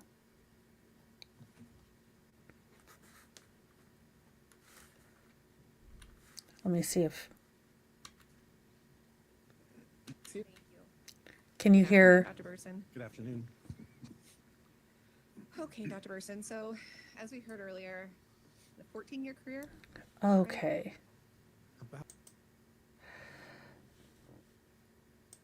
There was another channel that has... Oh, wait, now you are hearing it? Daggone it. Okay, I can pull it back up. I give up on myself too easily. I should have stayed the course. We're almost there.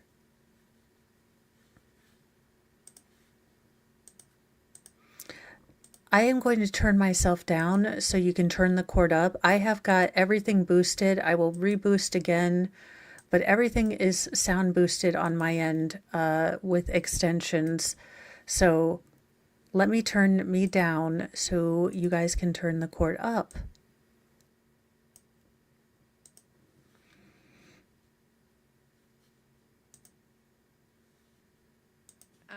And you've testified as an expert over approximately 110 times, right? Yes. And am I correct in guessing probably thousands of autopsies at this point? Yes, ma'am. And is it fair to say that this autopsy that you conducted with Mr. Dickerson's case was not the first time you've had someone on your table presenting with stab wounds? Oh, no, for sure. Right. And Ooh, the lip in smack. your experience, it's not common that someone actually is on your table with stab wounds and actually has the weapon still in them, correct? Correct. In fact, in the thousands of Why is she chewing her words? It's like every word she's being paid for, but she's going to taste it while she's talking. Is anyone else noticing that, or is it just me? Or now will you notice it forever because I've said something? That is a psychological test I have no idea how to answer. It's more of a chicken egg thing, because now you're going to notice it. But it's a very odd way of speaking. It's like she is shattering the shit out of it, but she's actually tasting the words. It's really, it's very interesting.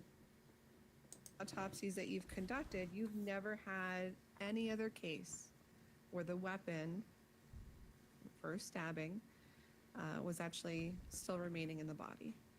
I've had weapons left in the body. It's not from a stabbing, correct? Not a metal stabbing. I've had penetration with a tool, a weapon still left in the body, yes. Do you remember talking to myself and my investigator, Miss Mendoza, back in October of this past year, 2024? I believe so, yes. Be And you nice to recall the telling jolly us dead that man, you've death never had man. any other cases where a weapon used to stab someone was left behind in a body? I don't recall that for sure, but I've never had a case where there's been a knife or a metal object left in the body. I've had other things left. Okay. Thank you for that clarification. And the reason for that is most people who Follow-up question. Again, asking about prison pocket. What was the weirdest thing? I know it relates nothing to the trial, just want to ask a question. Tell your jolly story, sir. Reason number 27,542, why I'm not a lawyer, because I definitely would be like, follow up, apropos of nothing, but what was the weirdest thing you found in a prison pocket? go through the effort of stabbing someone with a knife or a weapon, pull it out and take the weapon with them, right? I don't know what they're doing. But again, based on your experience, Where the F are we going with this? If you are trying to push that she was so hysterically scared that she left the unaliving weapon and, continued to leave it and didn't yoink it out before she set him aflame, I don't know where you're going with this chick, but you can't sell me that the chick who was just looking eagerly at the autopsy photos was in any way traumatized by, this guy. I mean, I'm surprised she didn't yoink it out and put it on a keychain for her girlfriend. That being said, you cannot sell that she was a hysterical child who, left it there out of pure fear. She doesn't portray that. It's not going to work. But, these who am thousands of I to autopsies, say? it's generally the practice that you see. They're not in my body, correct? Correct. That's what she said. And as a forensic Giggity. pathologist, as we heard about with the prosecution, you carefully document each stab wound that you see. I attempt to, yes. Right. That's part of, as we heard, the medical and legal aspect of what your role is. Correct. And that documentation also includes the appearance of the stab wound, as we see, or we saw, I should say. Yes, if possible, yes. Location on the body, Yes. and what injury you are seeing to the anatomy, as we talked about on direct examination, Yes. and also the shape of the wound, If possible, yes. the margins of the wound. Eris, you point out a good thing. Hysteria comes from, the root word, hist for womb. And therefore, every woman has a get out of jail free card because we're all hysterical. I'm liking this idea. However, I don't buy this chick being hysterical. I think she stood there and watched him. I mean, again, from what she is portraying, I would have no problem, mentally placing her watching him pass away. That is the problem that you are going to have when you have a client like this, because I don't think you can soften him. I think she was mad. I think she wanted his money and he wasn't giving her anything, useful. He was probably, again, not a guy who had a lot of money. He just bought a house, he was renovating it. They saw an easy mark. And, he thought he was maybe going to get some action from someone. I don't know. I don't know why you would invite people from an alley to come to your house. That being said, you're not going to sell me on this. She was a poor child. But I have a very big feeling that her childhood is going to be a major, major issue, either in clemency or, mitigating factors, which I think are the same thing as clemency. So, if possible. Yes. And the reason for that is that's pretty standard practice in the world of forensic pathology when you're, again, trying to explain what happened to this body. Denise Sell says, never ask a paramedic what's the grossest, weirdest thing you've ever seen. Instead, ask what's the weirdest, most unusual, and best outcome you've ever been involved in. That's great. It's a much more sensitive way of asking. And it does respect that, there are probably some things they never want to talk about. That's why I always try to ask about weird instead of heartbreaking, because who wants to relive that stuff? That's in front of you, right? Well, you try to characterize the features visible to you, yes. Right, because also, though, wounds and how they appear, their shapes can tell you, frequently at least, or help you identify the direction of movement that the wound was caused by. Well, the shapes won't, but usually the wound path will indicate that. Correct. And in this case, the body... Oh, don't lick your lips. This is awful. It's like a train wreck that I keep watching. Presented of Mr. Dickinson's body created some challenges, obviously, to examining any appearance indicators that would tell you the movement of the object that caused it. She's not at 1.25. I was like, how is she so slow? But you were still able to determine that they were stab wounds Yes.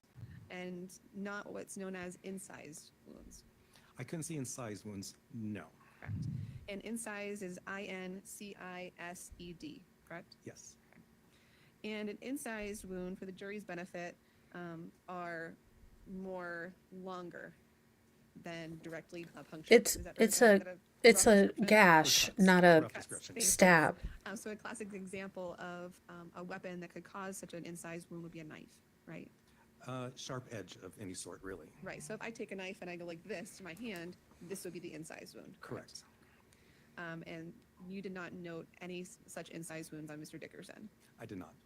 And as we've seen, part of that could be because the condition of the exterior of his body, right? Sure. But as we've seen also and heard from you in your careful explanation, you go through the layers to see what other evidence of injury you can find, right? Yes. Okay. And no such injury besides these 5 stab wounds that you described. I didn't observe any other significant injuries, no. Thank you.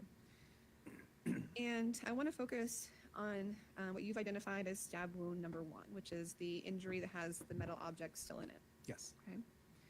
Based on what you observed, you could tell from the direction of where the metal object was going inside the body, sort of where, or the path of travel, let's say. Yes. And so you could tell that, as we've seen, the metal object went in Mr. Dickerson's body from right to left, Yes. but also front to back. I would say that's reasonable, yes. And for the remaining 5 stab wounds, which are, again, you've identified as 2 through 5, Yes. You could tell the movement of those injuries as well. Limited. Yes. They're front to back, essentially. Yes. And that's where I'm going. That was my very next question, so I appreciate that.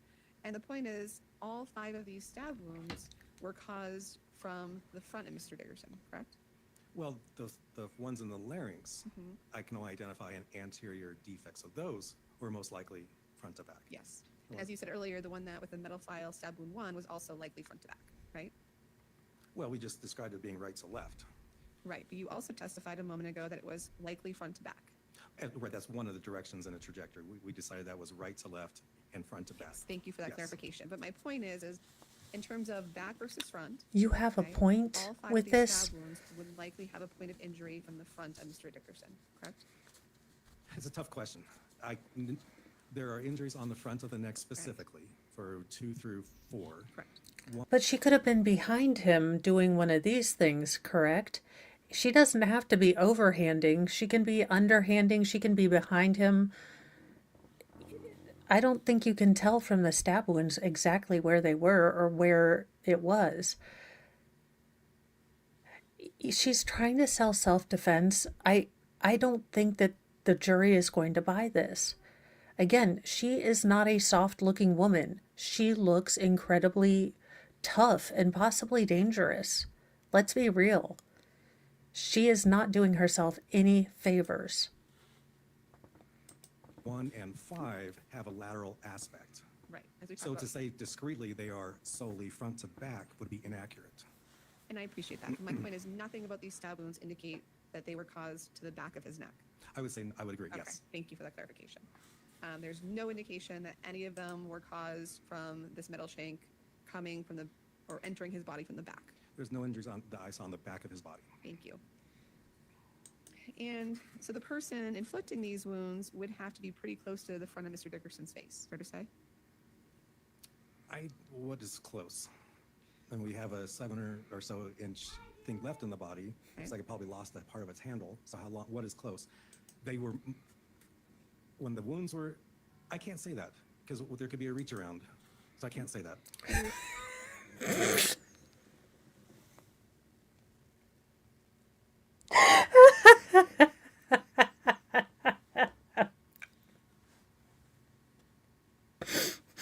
That's what she said.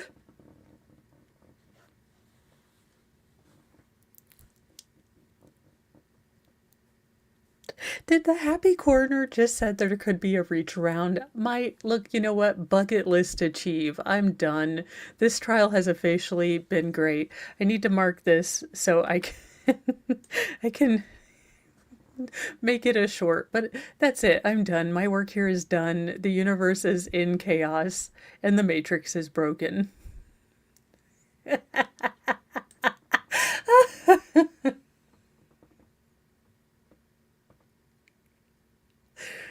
Okay, the Lord knew I needed that just right now. He's like, hey Mo, how about a reach around? And I was like, thank you, baby Jesus. I needed that. Recall testifying, do you recall talking to my investigator and myself, again, back in October 2024 on the phone, and you told us that the person inflicting these wounds would have had to be pretty close to the front of Mr. Dickerson's face. I don't, but I recall us talking about I can't give the positions of the bodies because this could be from behind, it could be in front. So Right. no, I do not recall that statement. Do you recall telling us or explaining to us that it wouldn't have been a situation, given the size of the object, and the likelihood that someone else or Mr. Dickerson would have probably have been trying to fight them off, that it wouldn't have been a situation where they were, a foot or two away from each other? They're going to be in close proximity, but face to face, back to face, I can't say that. That makes sense. Thank you for that clarification. I appreciate that. So, as an expert in forensic pathology, you're familiar with Vincent DeMaio? Yes. And Vincent DeMaio wrote a textbook, one of the leading textbooks in forensic pathology, right? He's written several books. He mostly focuses on gunshot wounds, but yes, he's written several books. Coroner Steve Gosney knows a man who wrote a lot of books. This is getting more hilarious by the moment. You know, I love it. Sometimes the universe coalesces into a nexus of absurdity that becomes so hysterical to me I can barely contain it. And this is one of those moments. Yes, he wrote several books about it. And is it fair to say that We his, love you, Steve book on forensic Gosney. We pathology only take the is piss historical because we love editions? you. It's one of the go-to textbooks for forensic pathology. It's one of the textbooks. More people go to And Fisher, just a scotch because we love you. and there's others. He's one of them. Okay. I wouldn't say that's the go-to. He's one of the big groups of people who produce these types of books. Is that fair to say? Oh, Lord giblets. She went to Amazon, put in pathology, doctorology, and then found the most, bought one for curricula. And it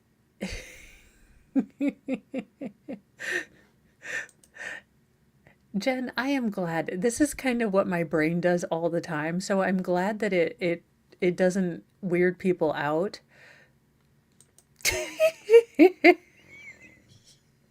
Baker, you are totally missing out. We've got reach arounds, we've got a happy coroner, we've got a lawyer going somewhere with this, I hope.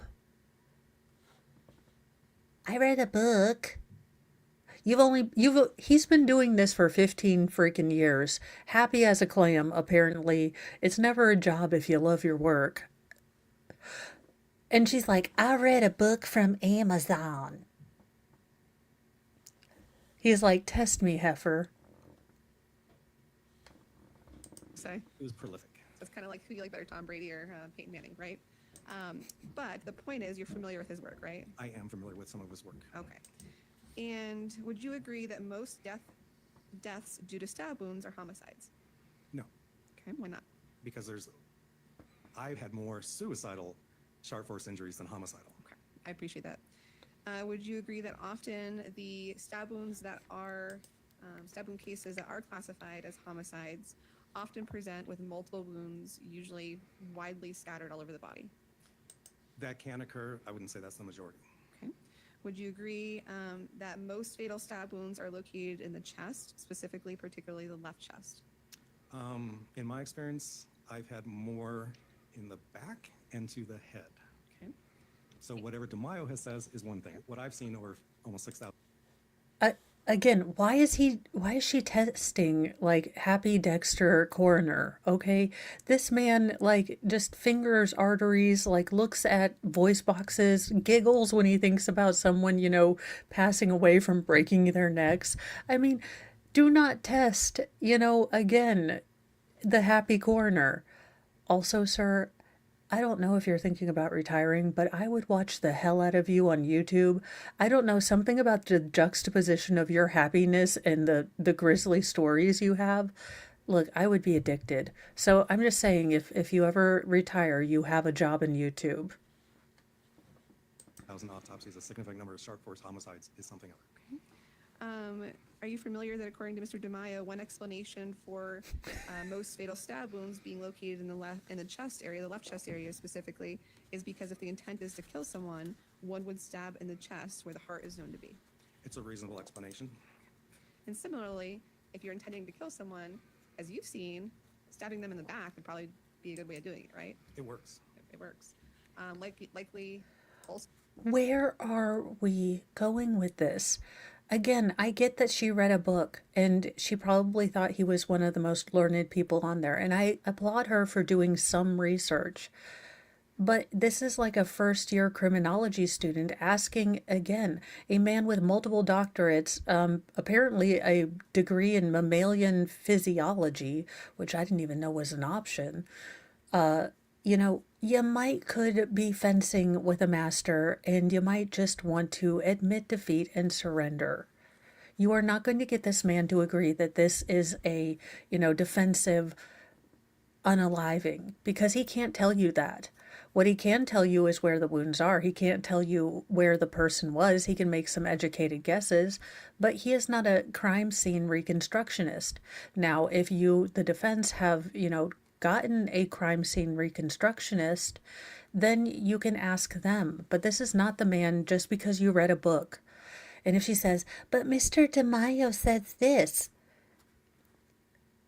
look, he's going to stone. This is the first time I've seen this man frown. Do not bring up this other author. He thinks he's a schmuck. I'm just kidding. I don't know what he thinks about the man. So works if you stab someone in the head, right? It works not as well. Okay, is that because there's a hard skull? Yes. Okay. How did we get on this train of thought? Like, so don't stab people in the skull because it's hard. Head. Let's turn to your examination of Mr. Dickerson's head, okay? Yes. As you explained to the jury, when you're doing these autopsies, I think you called it a systematic examination of the layers of the body. Sure. Yes. Okay. And that doesn't include just the areas where you see the injury, right? No, that's the torso, head and neck. If there's details needed in the extremities, it would include those, but typically it's focused on the torso and head and neck. And as such, You know, your conducted a squishy bits. systematic examination of the layer of Mr. Dickerson's head, right? Yes. And that includes the scalp, right? Yes, well, Normally it includes the scalp. yeah, it depends. I'd have to see. You should include the scalp. And then there's the skull bone, right? Yes. And then there's Your client burnt him to a crisp. Again, I wish I could have a less, crass way of saying it, but he didn't have a scalp left. He was unrecognizable. I think they had used dental records. So again, you are just calling attention to the fact and the things that your client did. I would not have asked him many questions other than, are you sure this? Do you have any idea of, does this look like it was a frontal attack? That's what I would ask. I would ask nothing else. I think this is a terrible line of questioning to, again, it just highlights what happened and the fire and all of this. And they've just watched autopsy photos.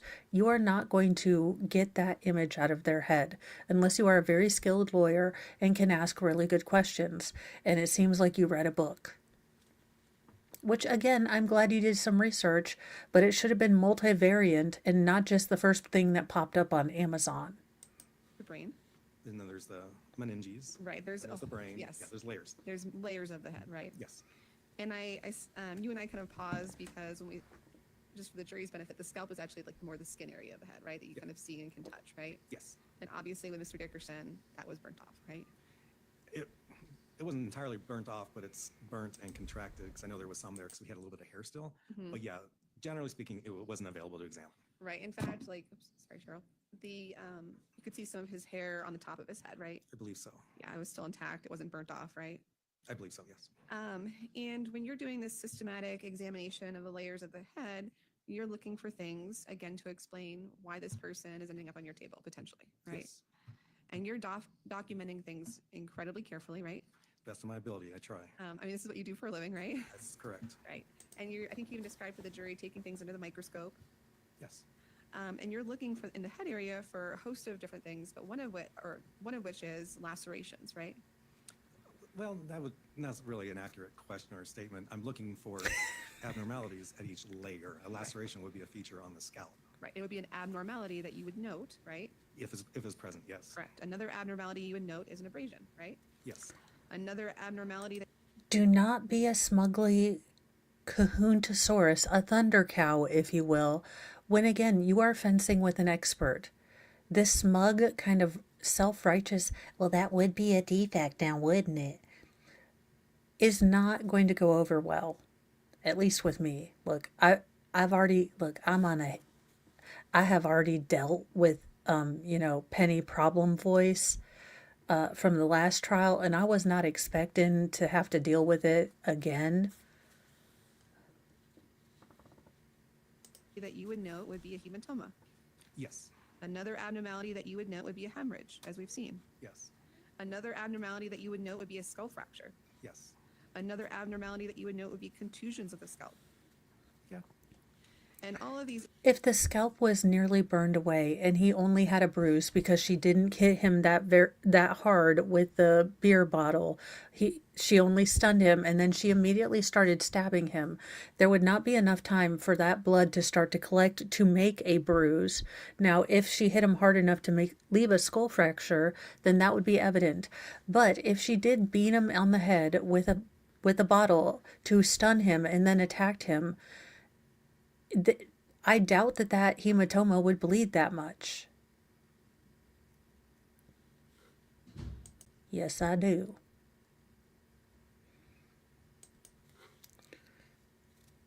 Oh my gosh, you know who he looks like? Okay, I have a picture of him in my head. I think he did Best in Show. He was the guy with the weird, no. He always plays a smarmy guy. He reminds me of Hollywood Squares. It's going to come to me like next Tuesday. It will, I promise. injuries that we just went over, or abnormalities, would be consistent with an impact injury. No.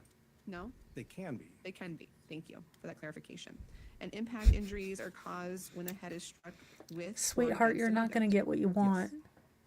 And as part of the autopsy, in this case with Mr. Dickerson, Yes. you did not note any abnormality with his head. No injurious abnormalities, no. Yes, thank you. And that includes in all of these. I different knew I layers could of see his face. I just couldn't remember what show. It was So you like, noted he an was an autopsy annoying report. neighbor. Let me ask it this way. In your autopsy report, you did not note any evidence of injury to Mr. Dickerson's head. Correct.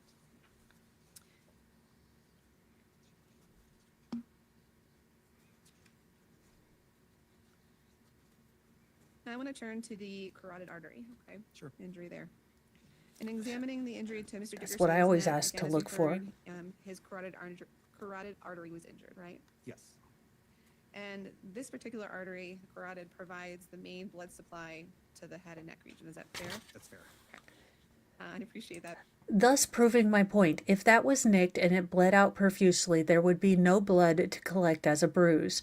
Now, the doctor already said if you hit a dead body with a mallet, it'll show pressure on the top, but it really won't bleed. Now, why is it that you cannot retain this fact when I can retain this fact? And I'm naturally blonde, ma'am. Also, Miss Penny Problem voice in the making. You're blonde.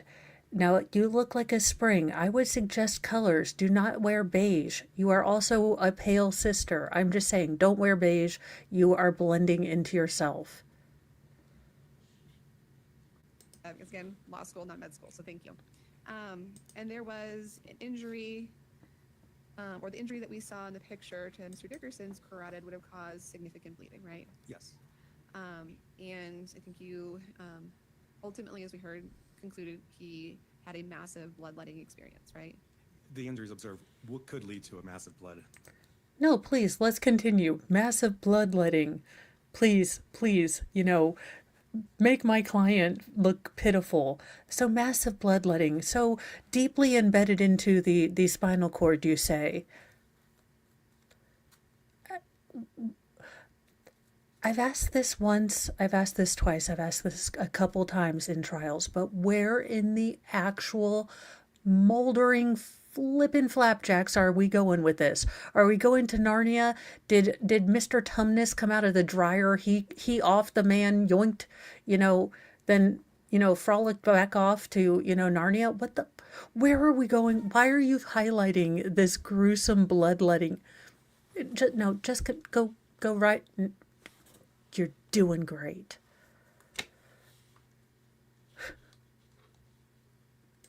And then death, right? Yes.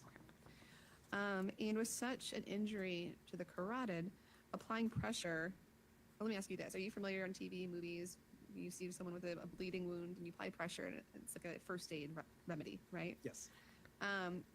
We're bringing Hollywood into this?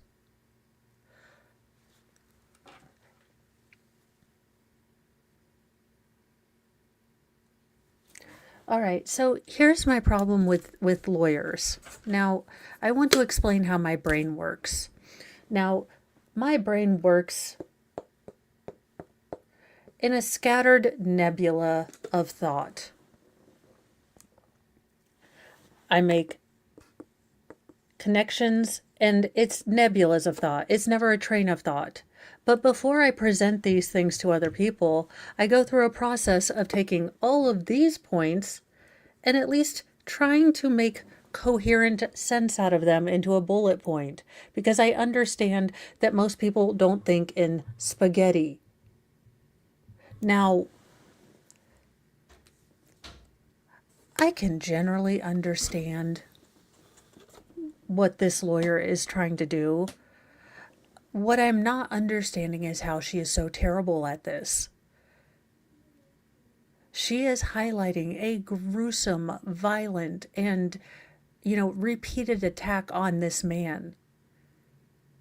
When, again, her entire job in this trial should be to cultivate sympathy, to ask questions that are, the least ridiculous and terrible for her client, who looks like she's about ready to fight in the WWE as, I don't know, what would her WWE name be?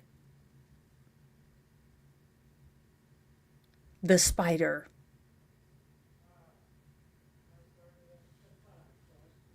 Applying pressure to this type of injury to the carotid would not have helped. Is that fair to say? Would not have helped. No, it could have helped. It would not have hurt. Okay. Could have slowed bleeding. But this injury to the carotid, ultimately, let me ask you this. This injury to the carotid would have caused such significant bleeding that applying such pressure to the injured area would not have stopped death unless medical interventions were immediately available. Is that fair to say? Not necessarily. No, let's please, highlight the fact that my client let a man bleed out, didn't help him, and instead of helping him, doused him or, set his house ablaze. This is great. I think this is going to build a lot of sympathy. I say continue. I mean, it's a bold strategy, Cotton, but let's see how they... Daggone it. I have that clip too now. Daggone it. I need a soundboardy thing. It's a bold strategy, Cotton. Let's see if it pays off for him. Yeah, I say continue highlighting the 5 stab wounds and the fact that she could have applied pressure and maybe saved him possibly a little bit, sort of. But she just decided to light him ablaze.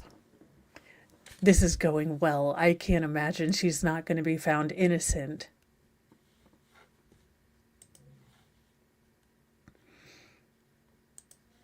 In the whole context of if that was the only injury and the individual had applied pressure, if it then got medical, would have survived. Eventually, if it just sat around doing nothing, watching TV, holding blood, Right. would have died.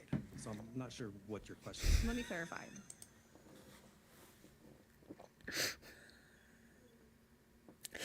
He's like, if he stayed home and watched Ren and Stimpy, he would have died.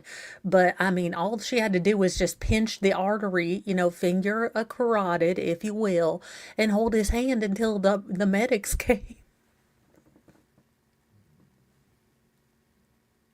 I want a minute of this. I want an hour of this man's time.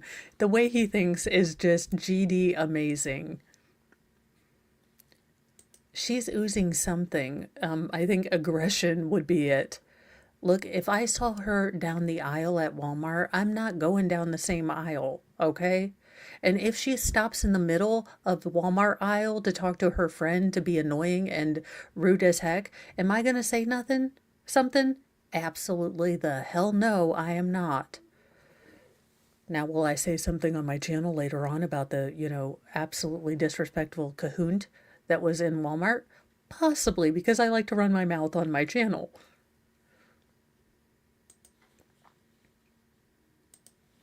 The death caused by, or someone bleeding out in the carotid, death is fairly rapid. Is that fair to say? It's over a period of minutes, depending on the circumstances. I mean, again, applying pressure is the first aid you're going to do.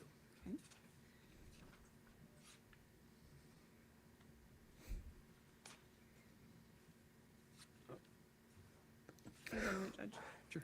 Does the judge have his own velvet ropes for, a private VIP entrance into the witness area? Or have people walked like thundering antelope and knocked off the surge protector so many times that the judge has had enough? He put his foot down and we have a barrier between the surge protector and the witnesses.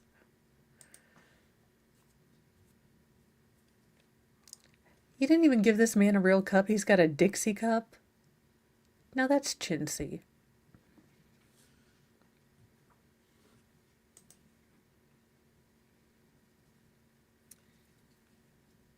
You wrote, or as part This heifer would be walking up and down Aldi's like there isn't a pattern to that store. She's just walking higgledy-piggledy, not even giving 2 grats butts. And she is touching everything in the aisle. Just a touch. Doesn't buy anything, but holds it up like flicks it out of the package, looks at it and then's like meh and throws it back.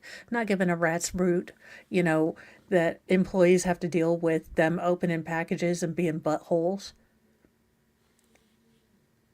part of your role as a coroner, you fill out what's called a DC worksheet, correct? I do. Okay, can you explain to the jury what that is, please? So, one of the roles of when you investigate death, you have to determine cause and manner of death. It And that is needs to go packed to the away. final death certificate for the I'm going individual. through At withdrawals. autopsy, I have basically a photocopy of a death certificate where I can scratch off, my conclusions if I have them. Note to self, if I am awake at 3 a.m. and full of insomnia goodness, work on an Oompa Loompa song for this woman. Possibly. If I have a case where someone hung themselves and was a suicide, on that worksheet, I will check off suicide. Again, YouTube, him, not me. I said none of the naughty words. Do not get mad at me. It is not my fault. I cannot control this man. No one can. He's just the happy coroner. And asphyxiation to the ligature hanging.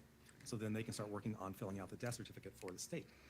In a case like this, I don't recall what I put on there, but I will usually list some of my findings. It probably says sharp force injuries of the neck, question mark, carbon monoxide. I don't know, but it's just notes of what my findings were so that when my investigators are talking to families, if they have questions, they have something to refer to. And did you fill one of those out in this case? I don't recall specifically. I should have. I probably Would you recognize your signature? will. I would. Would you recognize your signature with the date and Mr. Dickerson's That's her Fantasia name. I am going straight to hell. name on the DC worksheet? If it's present, I should. Okay. And this worksheet also says specifically the interval between the onset. Can't you of the imagine injury her in a caused the death tutu? And death itself. There's a box for that because that's on the death certificate, yes.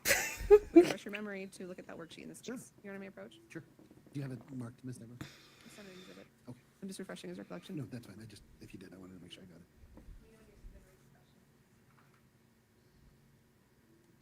Yes, I filled this out, yes. May I approach again, Your Honor? Yes, go ahead. I love how she's like, I got you. You filled out a And ditto so sheet. The amount of time listed Your on this, Scantron wasn't number 2 certificate pencils. worksheet, State of Colorado Certificate of Death worksheet with your signature on it says the interval between onset of the sharp force injuries of the neck to death would have been minutes. Just like I said a moment ago. Correct. We all join the Snark train sometimes, and welcome aboard the Petty Express, sir. We appreciate and invite you in. Look, everyone gets petty sometimes, and we salute you.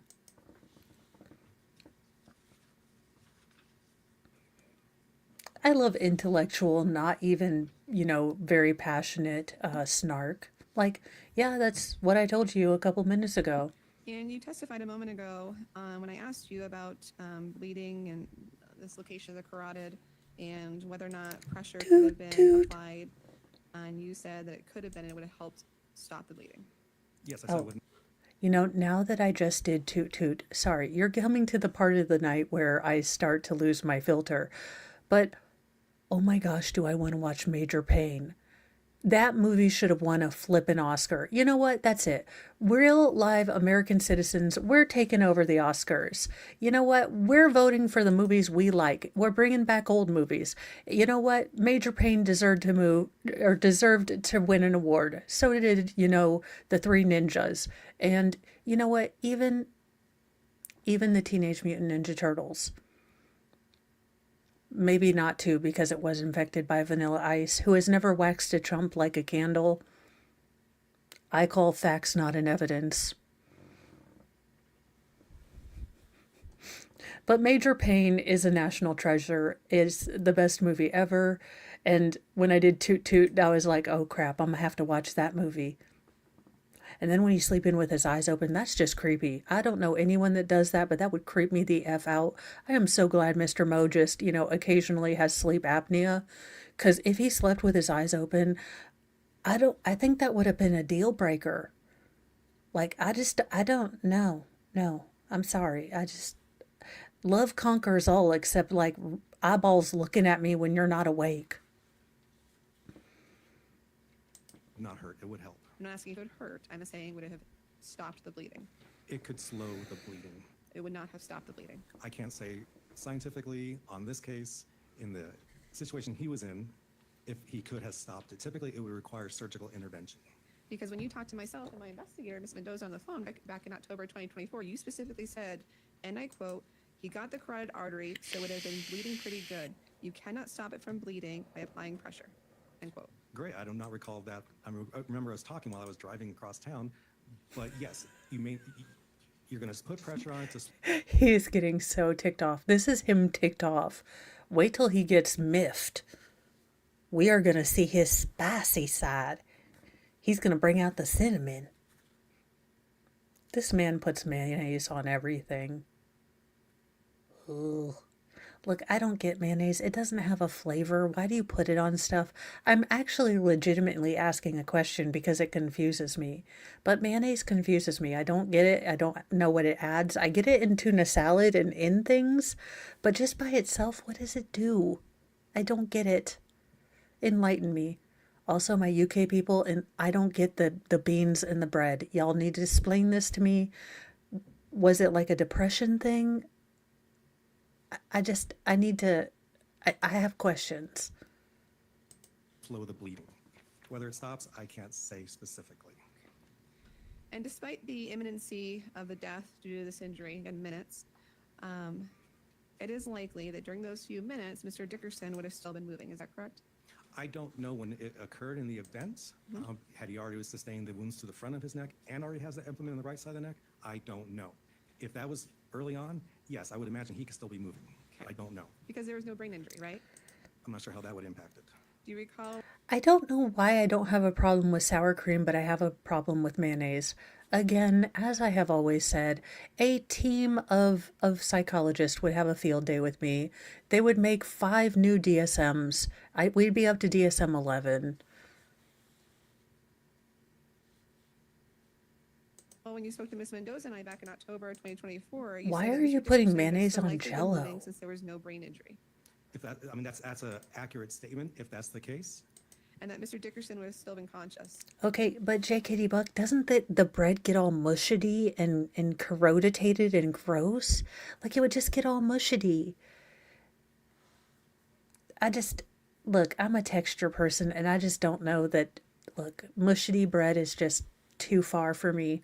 Like I said, I'd never be a host on one of those traveling food shows because I'd be like, it's a little too green for me, but this looks beautiful.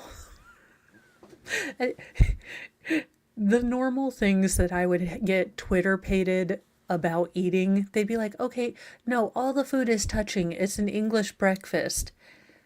And I'd be like, do you happen to have a toddler plate?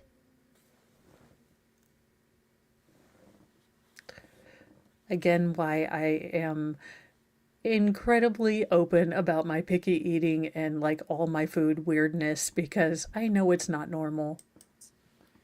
just having an injury to your carotid artery is not going to render you unconscious initially. So yes, that's accurate. And it would also he would have likely not been immediately incapacitated. Correct.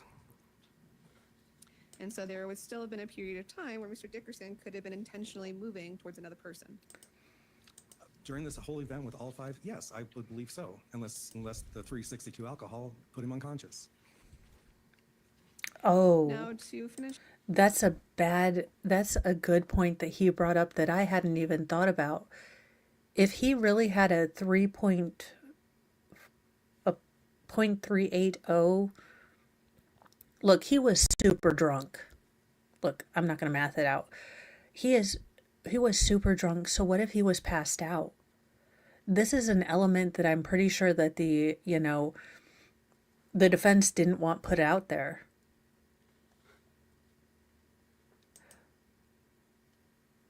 I'm not touching an avocado, and you can't make me.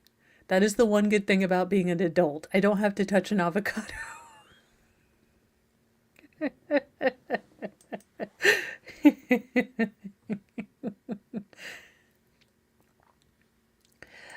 No, my weirdest cravings when I was pregnant, let's see. My first one was SpaghettiOs and real grape juice. I hadn't had SpaghettiOs since I was in 3rd grade, but it had to be the SpaghettiO with meatballs in it. I am not sure what meat the meatballs are made out of, but so that was big. My second one, Totino's pizzas with A1. Look, it tastes really, really good. I'm just saying, I still eat it, but those Totinos, like cheap poor people food from college with A1 steak sauce on it, I don't know what I like about it, but it has followed me. And then for the boys, nothing tasted right, except for the first boy, it was Japanese food I ate. I could have eaten Asian food every day. Middle one, Mexican food. And then the third, most feral one, I should have been forewarned. Nothing tasted good, and I just was sick the entire time. Hey, you know, when your body wants something and you haven't been hungry, I get it. Woohoo! Hopefully they'll stay asleep and no one's tummy will bother them through the night. Have a bucket lined with those. So I get a bucket and then I line it with the Walmart like throwaway bags. If you guys still have them in your jurisdiction and they haven't been outlawed. But that's how I do sick buckets in my house. Look, I was pregnant. My hormones were in charge. The only thing I really wanted and I never was able to find with one pregnancy was rum raisin ice cream. And I'd never had it before, but it was the only thing I wanted, which of course meant they were out of it. I don't know. I don't know if I was inhabited by the ghost of a golden girl. I have no idea. Up today, the 5 injuries that you described to Mr. Curley and to this jury, these 5 stab wounds were all in close proximity to each other, correct? Yes. Very close. In fact, I think you said less than an inch. For the ones on the front, I'm never going to be able to hold an avocado again. And now when I see people holding them in the store and testing them out, I'm going to start giggling incoherently. I'm going to start snorting. I'm going to snort laugh in Aldi. Thank you very much. but then the ones on the side, I mean, they're all in a very small area. Okay, thank you for that. And so it would be fair to call Just squeezing 5 the stab wounds a avocados. cluster of wounds. Yes. And a cluster of wounds with, again, the weapon still in one of the 5. Yes. And given the close proximity of each stab wound, the general consensus would be that each wound was caused in rapid succession. Thank That you. would be my hypothesis as well. Yes. No slow pauses in, out, in, Well, or big dramatic pauses between. It's more of a rapid succession movement. yeah, that's a difficult. What is rapid? They Right. occurred at the same period of time, whether Where is this going? Again, you are bringing them back to this horrific and 5-time attack. She had to make that choice every time she did it, whether it was rapid or slow. Again, you are drawing facts, he is not a crime scene reconstructionist. You are asking questions this man cannot answer unless he goes into full speculation mode. And he is not yet a YouTuber, so he cannot do that. This is the wrong witness to ask this question to. It does seem like because she is asking him these questions, I am going to guesstimate, or it is highly probable that they were not able to get a crime scene reconstructionist that would, do anything to really bolster their case. So what I'm getting from this is she's trying to get crime scene reconstructionist answers from a medical examiner, meaning she does not have one of those. At least in my opinion, that's my educated guess. that is over 7 seconds or 18 seconds, I don't know. But yes, they were close proximity to each other. And each stab wound is done in rapid succession in a short period of time, right? They were close proximity to each other, yes. Nothing further, thank you. All right, thank you. Any redirect examination, please? The state's like, no, the defense has buried their case pretty well. I think we're okay. And get this man an actual cup. Why is he using a Dixie cup? And not even like the bigger one. It's the kind that you have to take with a pill at, the nurse's office.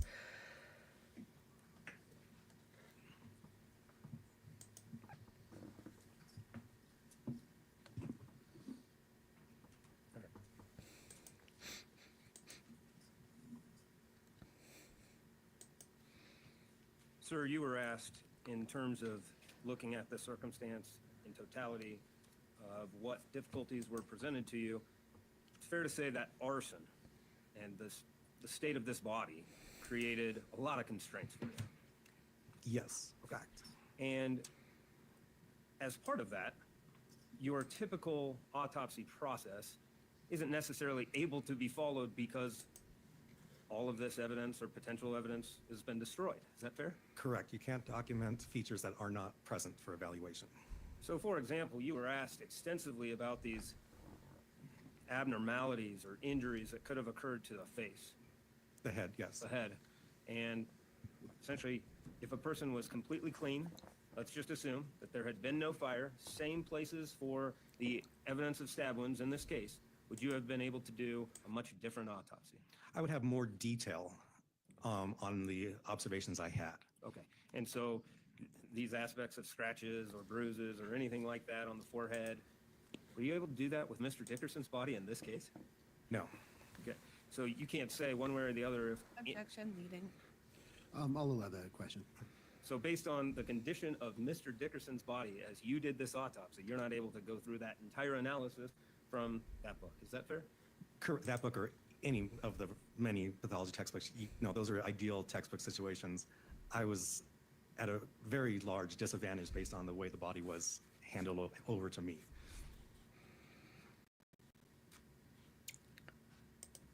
There is something distinctly creepy about his perpetual smile and talking about a burnt, body. It's kind of a train wreck I can't stop watching. So it serves a purpose in that it limits your ability to do your job. Correct. Okay. And in terms of the positioning of the bodies, you were asked about that in terms of facing or behind. That's not something you're going to opine on, correct? I can't do that, no. Hey, You were it's also never asked work about if you the love your job. Areas of the body that would be indicative of killing. Yes. Would the carotid artery in the neck be one of those areas that we see routinely in movies of being stabbed? Well, I can't say I share the same movies you watch, maybe, but yes, the neck injuries are depicted in murders on television. Yes. And is that an area where a person is very vulnerable, where that structure has very limited protection? Yes. And we saw that with Mr. Dickerson in the autopsy. Objection, leading. I'll sustain the objection, Mr. Braley, if you'll rephrase. Did you notice that? Despite the condition of the body, I was able to identify injuries, and specifically injuries to the major structures of the neck. So In my world, he can say necular region. It is complete from, the jowls to the décolletage or collarbones. But this is the necular region. Now this is the shoulder region. And then there's the boobular region. I feel like this is not hard to classify.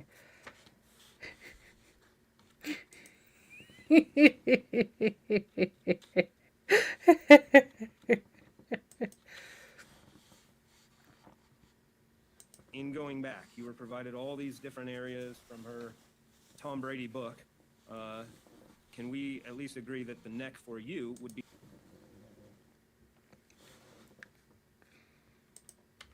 And welcome to the Snark train. Let's go back to that. He is casting shade on her. Brady book. In going Okay. back, you were provided all these different areas from her Tom Brady book. Can we at least agree that the neck for you would be an area that you think is indicative of an intent to kill? Objection. Reapproach. Sure. He made fun of me reading.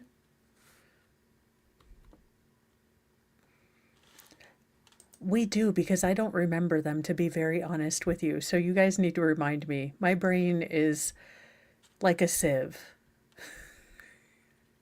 It catches not much.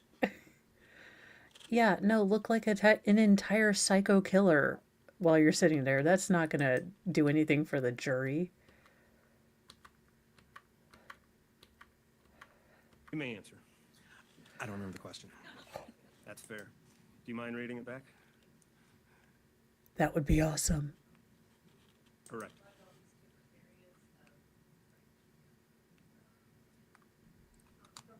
Are we just not using a mic? And Mr. Praley, it might be easier if you review the record on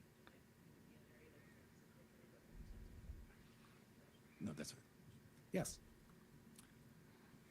And if you only had one stab wound, would your opinion still be? I'm sorry. Ooh, and I could make it a coloring book, I think. I think you can do that with something or other in like computer magic.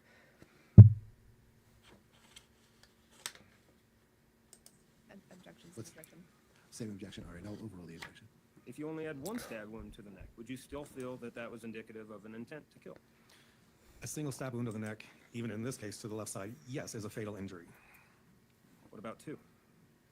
Objection 401, 403. Fatal I'll alert. overrule the objection. Yes, 2, 3, or up to 5 or more if I couldn't identify him due to the condition of the body. Yes. And you noted at least 5. Yes. Fair to say it could be more? Objection. Okay.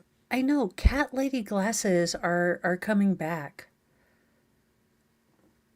Not just for cat ladies.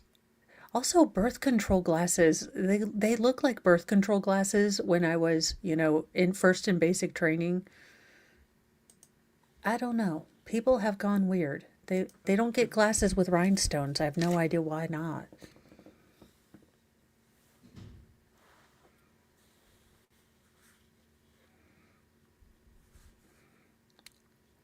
Why are you objecting? Because this looks terrible for my case. Kind of looked like she intended to kill him, stabulating him 5 times with a nail file. So this is terrible for my... Okay, his barber sneezed. I swear to goodness, his barber sneezed. And that's why he's so irritated, because he got these clear glasses, he got this snazzy suit, he knew he was going to be on TV, and he got his barber sneezed.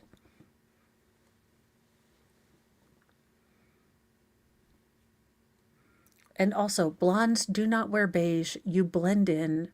Also, do not have penny problem voices. I think we could work on that, all of us.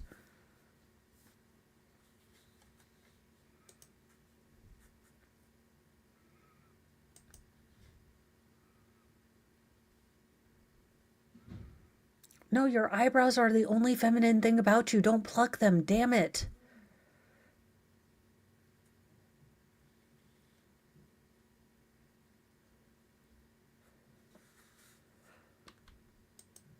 Oh, for heaven's sake.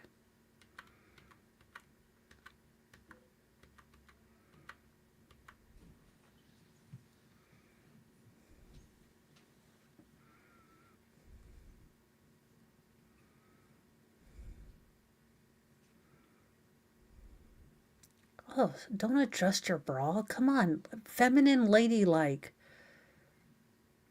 We don't wall her over and So, sir, the area of the injuries mattered to you for intent? Yes. And also then you were asked on cross-examination about this time period and these happening in a succession that you believe would be like. And see right here, if I'm a juror, this looks like she can't be bothered. She's disengaged. She doesn't really care what goes on because really it's not going to affect her life. Like she's here, she's living it, she's disengaged. She really cannot be bothered. And that would irritate the ever-living snot out of me, especially if I were a juror and I had to see autopsy photos. I don't do well with gross stuff, which is why I shouldn't watch The Good Doctor or any sort of Grey's Anatomy. Actually, I think I am the only woman in my age category who has not watched any Grey's Anatomy. I may be a medical weirdo mystery. I don't know. Yeah, like try not to look like a sociopath. Could you just a scotch, just a little tiny bit. Yes.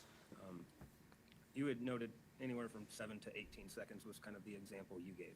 Fair? That was just an example to say difference in time. I don't know the period of time that these occurred. Fair to say. But you would agree with me that the scope and the precision is, Objection leading. Can you finish asking the question first? would you agree with me that there was scope, a small scope here in terms of where the injuries were? I'll allow that witness to answer that question. The injuries were all restricted to the neck in a relatively small area. Okay. And have you seen other stabbing cases where the wounds vary all over and that they're stabbing what they can hit at the time? I have. Tanner, can we approach, please? Sure. This is devastating for my case. Look, I found an article in this book that I bought from Amazon that said it could possibly not be murder.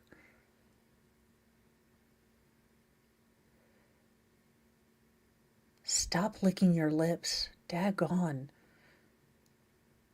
There are probably autopsy pictures up. I know you have, dry mouth or whatever, but still. It's unsettling. Oh, for giblets.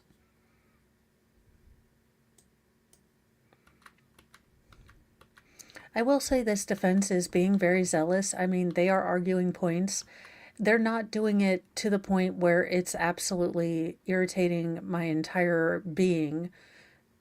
Penny Problem Voice is a little irritating, but she's a junior. She's just now growing into her Penny Problem Voice. Again, ma'am, think about pastels. You are washing yourself the hell out. I know this from experience. Do not, wear beiges if you are blonde. It just completely washes you out. Oh yeah, giggling with your defense attorney. It's a confab. It's a key. Afternoon that unfortunately I cannot get coverage for, so I think this is probably the best place for us to break for the evening. Doctor, I'm sorry, before I forget, you can leave the witness then. Thank you, sir. Sir, and ladies and gentlemen of the jury, before I let you go for the week, I want to remind you that until For the trial is week? completed, you must not discuss this case with anyone, either in person, using the internet, or by any other means. This includes members of your family, people involved in the trial, other jurors, or anyone else. If someone approaches you and tries to discuss the trial with you, or if you see or hear anything about it, even accidentally, please let me know about it immediately. You must not conduct any research, undertake any investigation, or otherwise obtain information about the case from an outside source. You must not read or listen to any news reports or internet information or other electronic sources about the trial. If there has been or is any news coverage of this case, you must completely disregard it.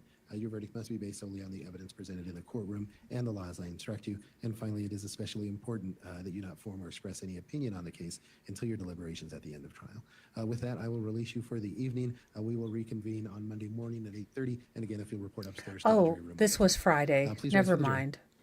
I got all Twitter pated. All right, so this is the end of day 2. We did it. I will be up in the morning for Mornings with Mo, so if you would like some internet hilarity, a new show in the morning that doesn't really delve into politics or the meso World War III kind of thing, it's a great stream to start the day. I try to keep it fairly kid-friendly because I do know some parents put it on when they're taking, their kiddos to school, so I try to keep it, at least innuendo-y. There are some stories that entrap me, but I try my best. And then we will go to day 3. So we are chugging right along on this case. She's the little engine that couldn't. So I hope you all had a wonderful evening. Thank you for joining the Petty Express with me. We will be back tomorrow, and I really like doing trials like this. It's opened up a whole new kind of idea for streaming for me, and it's really cool. So thanks for being on this journey as I create the Petty Express. I will be working on a better background with a train, but and possibly a happy coroner. I don't know, but that man is just... Like I said, sir, you have a job in YouTube coming up. So I will see you guys later. Remember to be kind to yourself, be kind to others, but carry that can of bitch fire because kindness no longer equals doormat. Bye, you guys.